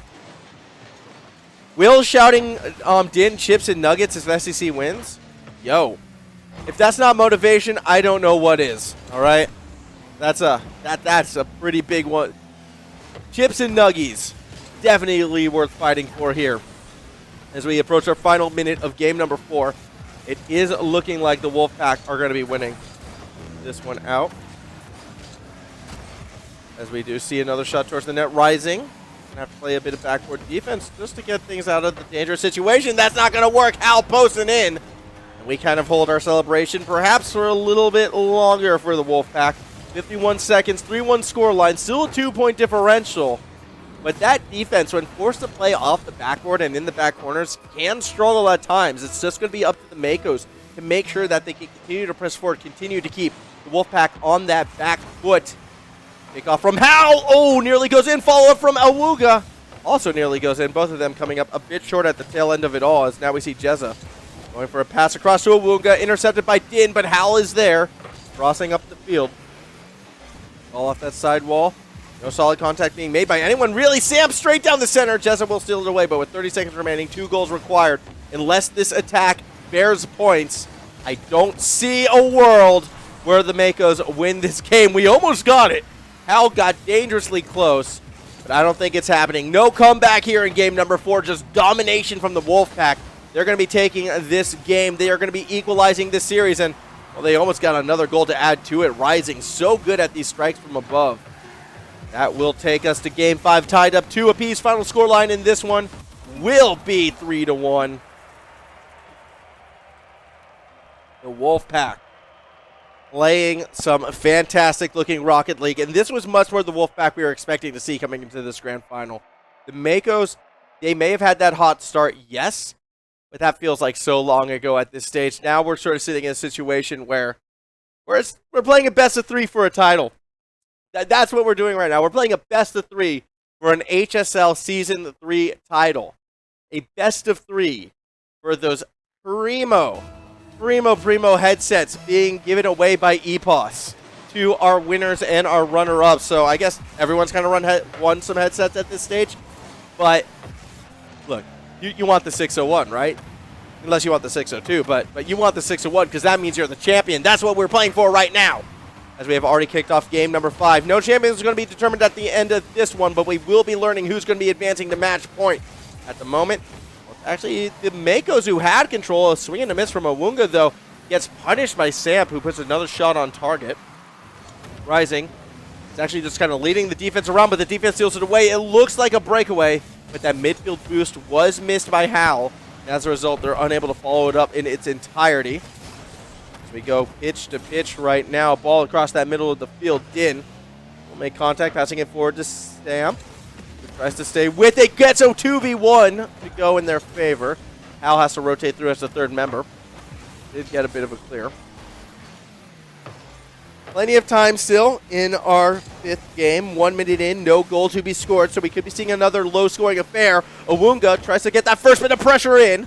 Gets the ball to the backboard where Sam will be able to clear it across over to Rising, who makes contact and takes it across the middle of the field. Jazza off that back wall, looking to create space from underneath. Can only go so far with the pass forward to Awunga, who will hold the ball in place as well. Pinch play, driving it forward. Swing and a miss from Awunga. Ball towards that backboard. Hal on defense loses the 50 to Sam as the ball clears across the middle of the pitch. We're going to see Din go up with it but not come down with it. More pressure coming from the Mako side. They're playing so tight and so forward. Yeah, that's exactly it. Din just had to touch that ball over the top, and it will sort of flip the pressure right back around. Ball, shot, taken. No! Rising! Hits that left side post. It looked like it was going to go through. A bit of a heartbreak right there for the Wolfpack, who absolutely needed that goal right there. 3 minutes left. I mean, I guess they don't technically need it. They would have really liked it. It would have been very beneficial for the Wolfpack to have found a goal in that situation. Breakaway for Jezza. Do they have the speed? Do they have the boost? He has to try to pre-flip against Samp's touch and is unable to do so. Good recovery drive from Samp. 2:40 still to go. Rising from underneath. Gets some space across the middle. Hal has to race back to the corner and will look to slow things down. Actually saves it for Awunga to bang it through. And now Hal follows it up underneath. Halfway through this game 5, no goal scored yet. Very, very, very tight and tense game right now. As Rising gets that ball to the backboard. Shot coming from Din, but the defenders are in the way. 2:13 to go. Hal underneath, looking to try to create as much space as possible where Samp will actually get a bit of an intercept. Now into the corner. Does slow things down. Hal across that middle of the field. Awunga swings. Awunga misses. Hal crosses things up. Jezza will collect. Opposite corner. Throwing things down to Awunga, who swings and misses. Shot from Rising. Oh, and it's not on its mark either. Samp still looking for Din, who's keeping it up high. Now again, Rising with a chance to strike, but has a very awkward launch. And that's going to be a result of a loss of an attack. 100 seconds left in our game 5. No goal scored. Sam clearing it across the field. Runs into pressure. Underneath. It's going to be Awunga now with a chance to strike, but Sam will steal it away. Back and forth we go. Assault, you should host 1v1 tournaments. I'll talk about that in a bit, Assault. I have some reasonings. Hal now going up the other way. Gets a musty off the backboard. Oh, no shot able to follow it through. As Jezza's going to put things up. Samp back across that middle of the pitch. Hal on that backboard is going to lob one up and over. As Samp is going to be forced to fall back. Hal now will clear things across the middle. Din intercepted by Samp. As we see a shot from Din, but it's going to be wide to the left. Absolutely. This game has been a relentless attack, it feels like, coming from the Wolfpack. They've been consistently putting that pressure on. Awunga, though, slow plays it. Ball in the box, and they can't get it through. It looked like the Mako sent everything at it as well. Jazza has to play a bit of post defense. Swings and misses, but Rising can't keep it straight. 30 seconds remaining, 0-0 game. And it's hard to believe we're still at 0-0 with 30 seconds to go. Next goal is going to be moving a team not just to match, but to championship point. Rising throws it down. Awunga is there, doesn't have the angle. Anyone across the middle? No, not today. 15 seconds left in regulation. Din might be leading the last charge for the Wolfpack, but the Mako steal it away. Sam clearing it up across the middle of the field. Has Rising, has a shot. Backboard, Din there, gets the bump, but no third member. Means no goal to be had. We go the other direction. Ball on the ground. Sam slows it down, but Awunga's able to chase it on the wall. How? Looking across the middle, decides not to commit. They let it fall, and we go to a game 5 overtime. Here we go. Game 5. Again, this is still a best of 7, so you're not winning the tournament here, but you're advancing to a very critical match point, and Hal actually is going to leave this one for Awunga off the backboard, but pressed too far forward. Does get one defender to miss. Does get a second defender to miss. 1v1. Hal for the win. Din steals it away, and the follow-up is not there, despite the tight spacing. Now Rising, leading the charge, back up to the other side of the field. Will run into a bit of conflict. Too much traffic to turn that one into a goal. As we play things through the corner, shot, goal, Awunga! reads the defense, likes the book, and the Marsden Makos advance to tournament point. Just 35 seconds into overtime, Din with the unforced error, rising, waiting for the defense to pass. Neither are in position to stop it, and the Marsden Makos tournament point, championship point. They are 1 game away from taking it all home, and it's a bit of an upset too. The Wolfpack, I keep going back to this point. They haven't been challenged like this all season long, but we are seeing the next level of the Makos, it feels like. And I talk about this frequently on these broadcasts, how sometimes there will be teams that push their comfort zone and flop. That has not been the case in these games. It really feels like to me that we are watching a Makos team grow on the pitch. They have been pushing their comfort zone. They have been playing at a tempo we have not yet seen from them, but they are adjusting and rising to it. And now that pressure is right back on the Wolfpack. But this is going to be a very, very interesting game for sure. And if what the Twitch chat's saying is true, if this is a case of SEC, intentionally dropping games to make things more dramatic, I do not believe that's the case, my day. I'm going to be big asterisk right there. I don't believe that's the case. But if that was, well, is that really a game you want to be playing right now? Because Hal looking for a musty pass, couldn't quite get all of that. Clear back across the middle, will be stolen away by Owunga. As we see a pass again, corner to corner. Here we go. All held up high. Stolen away by Hal. Also, assault. I'm going to get my shameless plug in at the start of this game real quick, because we might not get a chance. Yeah, I have a Twitch stream, formal casting. Twitch TV, formal casting. Tomorrow, 7 o'clock. Going to be streaming some show matches or sometime around then. So, well, look for that on the Twitter as well. You'll see sometime. But yeah, I definitely do some casting on my own. Don't get me wrong. So there will be... There's a lot of Rocket League. When I say show matches, I'm talking threes and freestyle. Anyway, Samp, shot, goal! SEC Wolfpack take the 1-0 lead. I cannot post a link because I do not have access to the Twitch chat. I wish I could. I wish I could. But yeah, it's gonna be fun. Gonna be some RLCS teams scrimming, or potential RLCS teams, I should say, scrimming. So it'll be good. It'll be a good time. Anyways, 1-0 lead for the Wolfpack right now. They got that fast strike. They now are in the lead.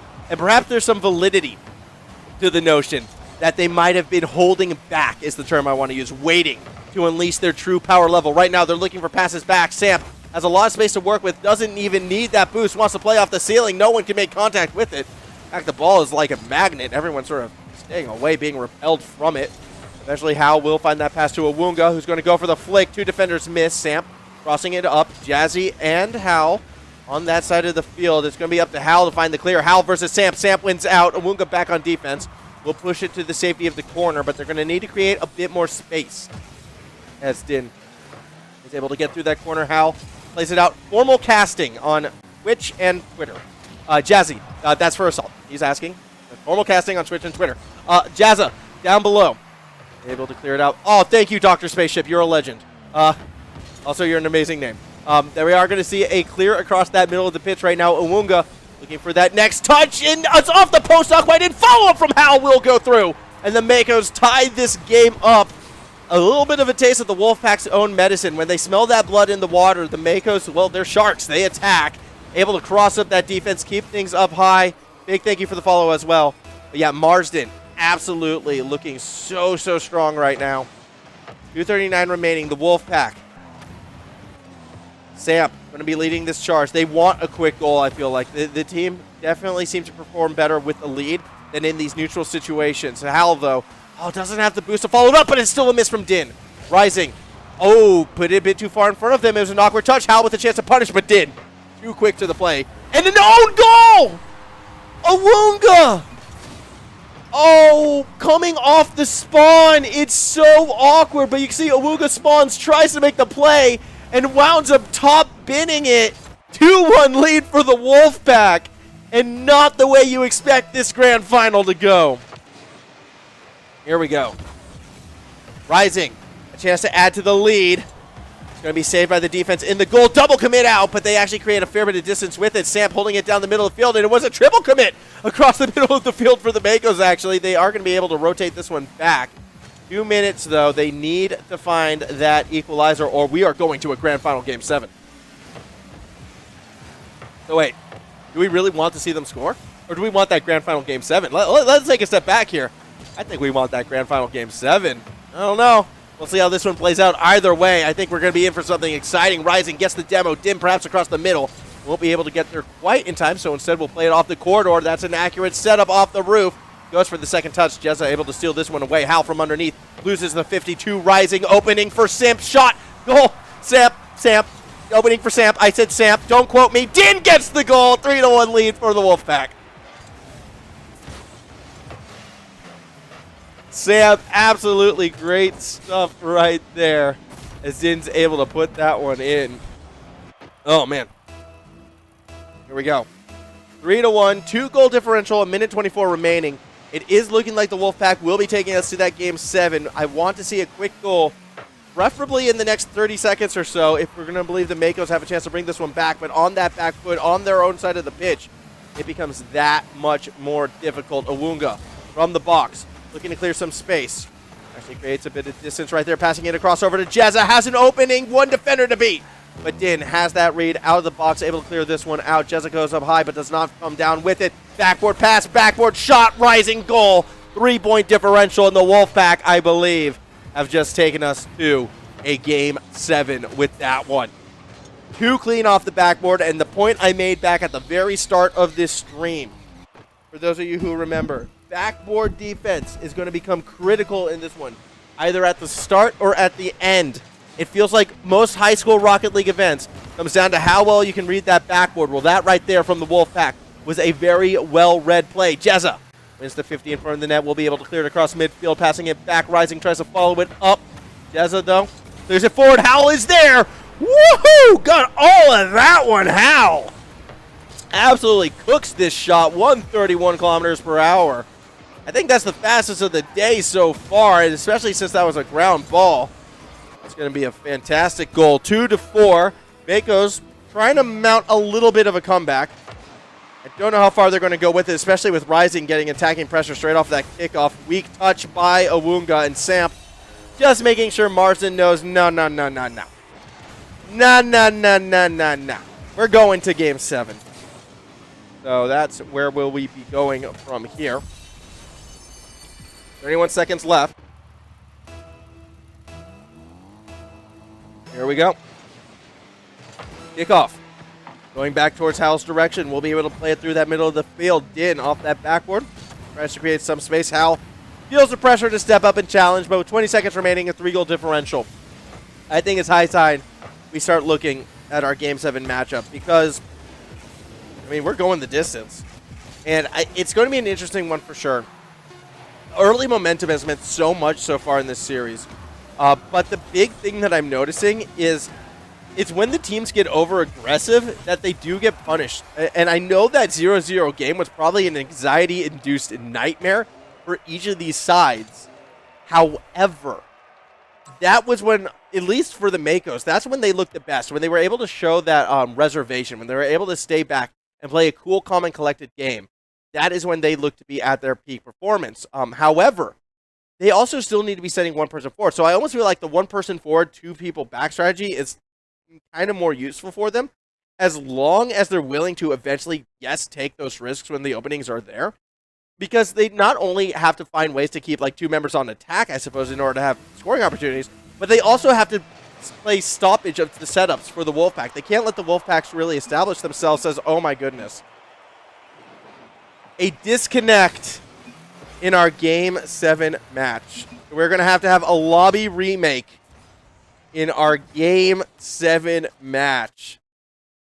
Let's just add to the drama. Let's just add it to the hype. Why not? A little bit of extra time. And let's take this time real quick to give final thank yous to the wonderful sponsors who are able to put together, again, another great event. Let's start with XP. I mean, obviously, XP Esports, these HSL leagues, each season just seems to get better and better than the last. And we can't do this, of course, without EPOS helping to provide the prizing, not just for this season, but guess what? Announcement next season as well. So a big, big thank you to them. ZQ Racing as well.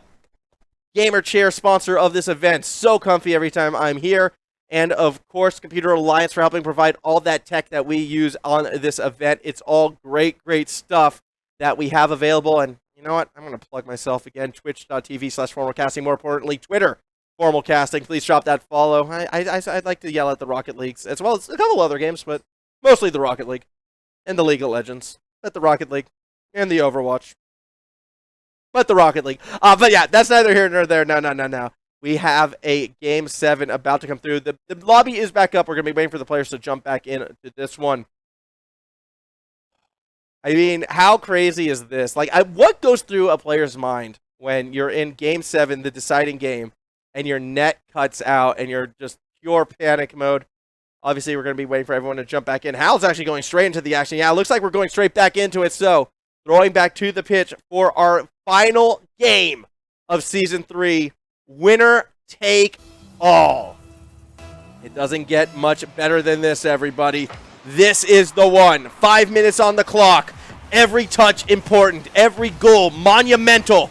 Who's going to strike first in this? It's looking like it's going to be Sam because that net is open from behind. Awunga gets our first critical save as Jezza looks to take it back up the other way. Did not collect that midfield boost. Take note, Samp did. But Samp is unable to stick with the play as Awunga once again on defense clears this one out. And this is when I think Marston actually looks a bit better. When they keep Awunga back on that defense in that third man role. They have been looking more successful. Because of players like Hal. Hal has been playing amazing so far in this grand final. That's going to be a set for Awunga, who is not able to get the dunk on Rising, who I'd argue has been the best player actually for the Wolfpack side. Rising has kind of been that rising star in that regards. I mean, so many players, so many moments. Everyone has stepped up, as that's going to be the first shot on target out of Hal. It's going to be saved by Rising, who finds Din on the clear up the field. Now defense, Awunga again, so good at finding the correct touch on that defensive side. Goes for the dribble play. Rising can't win the 50, but Awunga doesn't have the momentum to stay with it. Somehow finds a touch. Almost got a dunk into the net over the top of Samp. 1 minute into our final game. And already so many close calls for the Makos, but they're just unable to finish any of these shots out just yet. Din going to play through that side wall, actually using a teammate for a bit of a ramp, and that is going to also allow Samp to follow it through. Corner setup. Dangerous cross perhaps, but Awunga will push it to safety. Rising, pitching it back across the middle, going to look to make the play themselves. Has no boost, had a late flip, and almost got to the play. The rest of the team did back off, though, until Samp wins a 50. Tight spacing from Hal, though, will allow a quick follow through, and a big bump might open the doorway. Rising still able to get there first. We hit nearly 2 minutes into this game, looking very similar to Game 5 right now. No quick goals being scored, although it is attacking pressure from the Wolfpack. Din to Rising, shot, goal! Pass off the backboard goes through, and it will be the Wolfpack who strike first. As Hal kept it a bit too high, it looked like Jazza didn't want to risk playing through that corner, and it forced the Makos in such an awkward position that they weren't able to follow it through this time around. 1-0 lead for the Wolfpack. Is that a season-winning goal? Or do we have an answer? Nearly scoring straight away off that kickoff. So much power on that strike. Still 2 members forward. The Makos looking for the equalizer. They don't get it straight away, but they stay on the attacking half. Waterfall down. Hal is there, but Rising comes through with the save. Still half a game to be played, and it's still Awunga attacking that goal. Jezza from midfield doesn't get the strike they were looking for. Ball gets placed in an awkward spot for both teams. Eventually will lead to a Rising clear. Pinch will be caught by Jazza and co. Awunga stayed forward, redirect shot, goal! Fantastic counterattack out of the Makos that ties us back up at 1 apiece. Oh my goodness. Halfway through this game, and yeah, we are tied. What a pass up the field. Awunga, be it super far forward or super far back, is always having these massive impacts on the game. And a lot of times when Awunga has been stopped, it's been because of Rising. Rising has been doing a good job sort of spying on key members. And now it's a quick response goal from the Wolfpack. Samp able to drive it all the way through. I'm unsure where Samp actually got the touch because it was Rising playing it through. Samp was sitting in the box. It looked like an own goal initially, and I was scared to call it. Yeah, that was a great dunk from Rising. A potential season-ending dunk from Rising right there. The Wolfpack once again a 1-goal lead. Attacking pressure being established though from the Marston Mako side. Pass back will be read by Jazza, who gets it up to that forward corner. Rising will chase it up there, but Hal with boost, with an opening, but doesn't read the second touch. Still, Awuga from underneath clears it out before getting demoed, and that opens a doorway for Din. Pass across the middle from the other side. Samp is there, and it's a 3-1 lead for the Wolfpack with just under 2 minutes to spare. Oh my goodness, Jezza trying to find that pass across to Awunga, but Samp had the read. And now, with under 2 minutes left, the Wolfpack marching closer to that Season 3 victory in 2021. It will be Samp across the middle, ball taken out by Jazza, swinging a miss from Awuga on the clear. Hal now on that back corner, gets dunked on by Din. Samp again in the box, but is unable to keep it straight. Awuga, no boost though, won't be able to find that clear, and Hal was starting to cheat forward in that midfield box. Only creates some space with it, now looking to chase through underneath, passing it back towards the middle. Has to wait for Awuga to step forward, gets the bump, who gets the dunk. Now the ball's into striking position, but Jazza too far back to follow that one up. Now a double commit in the corner, and it looks like the Makos are starting to fall apart. Pressure perhaps getting to them. They are a minute 12 away from falling 1 game short. Awuga still able to clear it across that middle of the field, where Rising will collect in the corner. Challenged by Jezza, loses out. An opening for Hal off the backboard. Samp is there, leads to a double touch, but it's none able to be dropped down underneath. Now Samp across the middle, has Rising for a pinch. They wind up crossing the field a bit. Hal throws it back to the middle, misses the ball, went for the bump, and the ball is thrown back to that blue side. This attack needs to bear fruit for the side of the Makos, but again, they just cannot keep these attacks sustained. The defensive clears too strong, and Awuga is constantly in the right spot, but with no boost to follow things forward, and that was a triple commit! They put all their faith on the boostless Awuga. Nearly costs them the game then and there. With 30 seconds remaining, though, it's such a tough ask to find 2 goals. The Wolfpack, I think they're getting excited. I think the realization might be starting to dawn. With 20 seconds remaining, a 2-goal cushion is looking more and more likely they have it. Hal gets a nice touch, but it's not an accurate one. Jezza throws the pass. Awuga can't get there. That clear probably does it, as it will be more and more likely. The Wolfpack shot from Awuga saved, and that definitely does it. The SEC Wolfpack, they win the states, they win the nationals, they are the Season 3 HSL champions. Fantastic trifecta of players right there between Rising, Samp, and Din. At various moments, each of these players stepped up and showed why they belong to have that season champion title. Well played by all of them. A 4-3 grand final series. You couldn't ask for much more than that for the Marsden Makos. It was a fantastic run. In a lot of ways, you know, since losing that hot lineup that they had last year, there was an expectation for them to perform, and at the start of the year, they weren't necessarily there. However, they rose to the grand final today. They can only improve from here, but that is not to take anything away from our champions. We see St. Edmunds, they get it done. The SEC Wolfpack, a dominant season, ends in dramatic fashion. A victory well-deserved. The caster MVP has to be Rising for the consistency.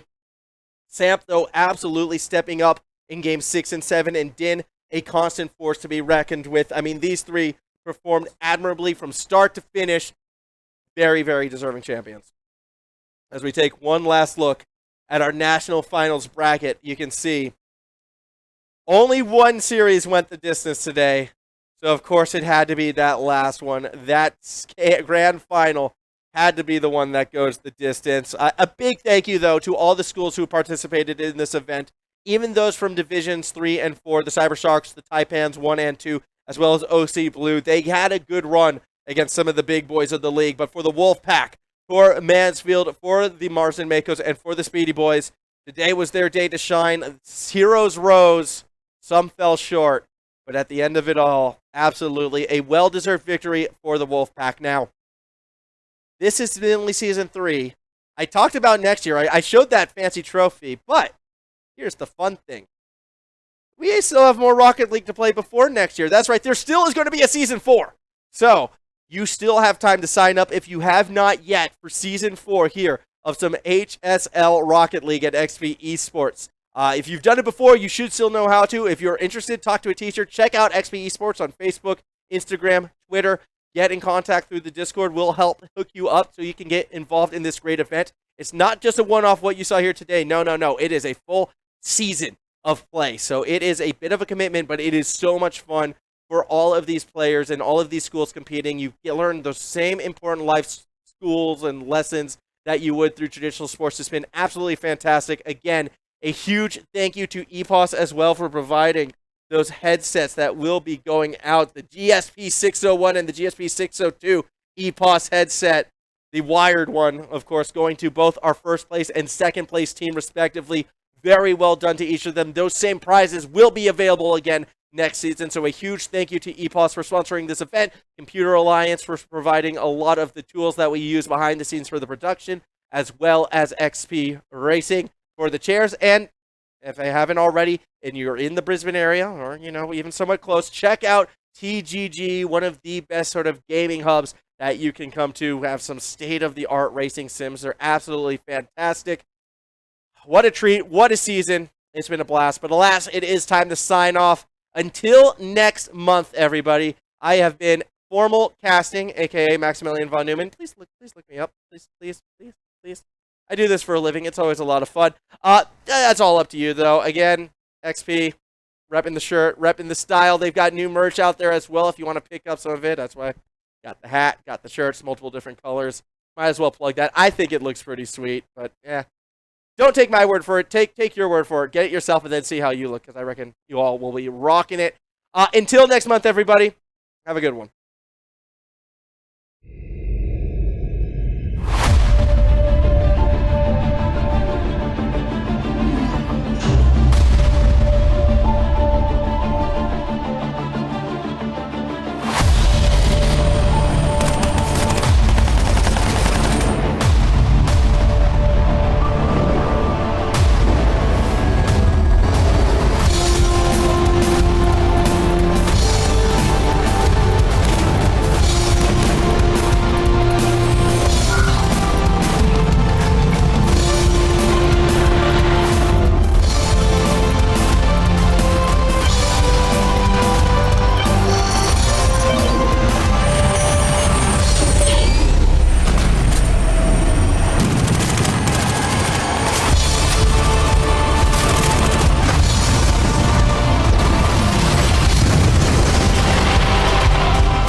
Thanks.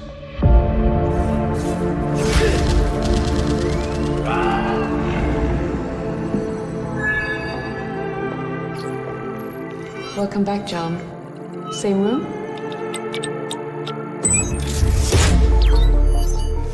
You look even worse than the last time. Hard finding the time to do anything for myself. With my job and kids, you know. I sure do. We hear that a lot.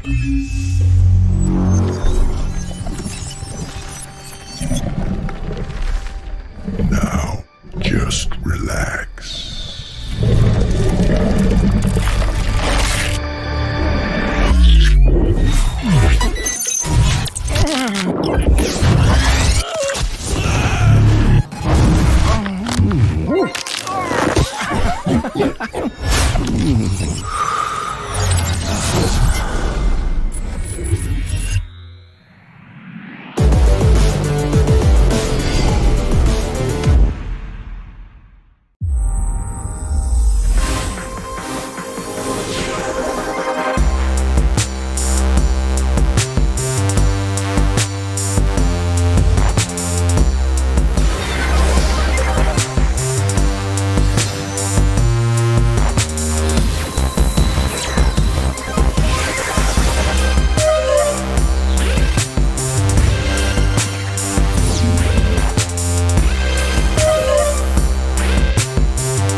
I do not know as much about human relationships as I thought.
I can picture what you're thinking of. My imagination's not enough. Oh, no, it's not safe to say what you're always looking for. Hey, someone to make you feel like.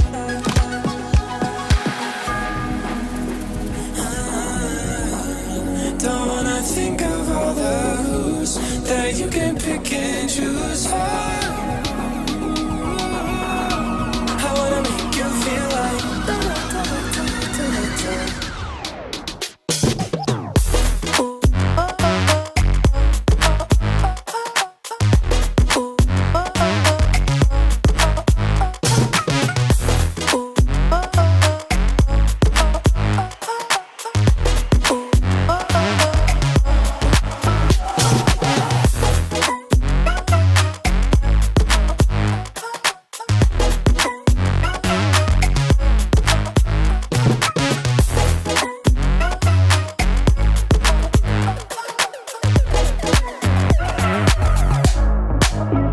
Talk about us like you want it. Stop talking like, ooh, we lost it. You don't seem to know, ooh, you're on cruise control.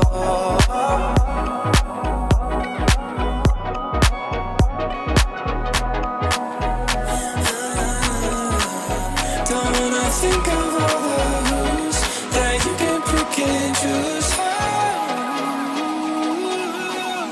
I wanna make you feel like to the top.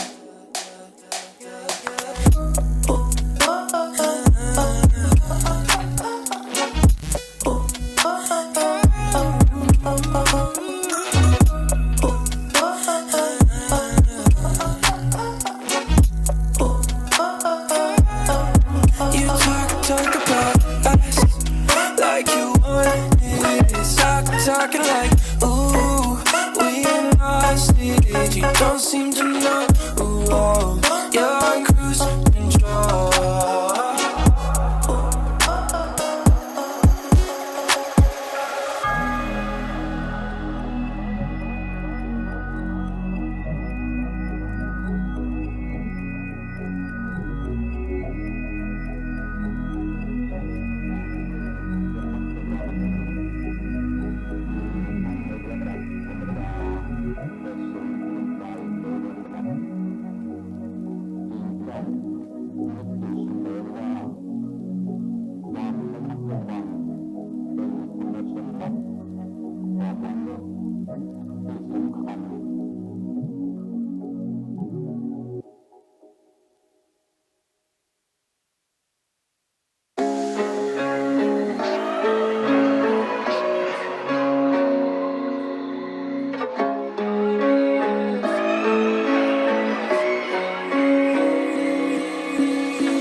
stuck inside of these walls within.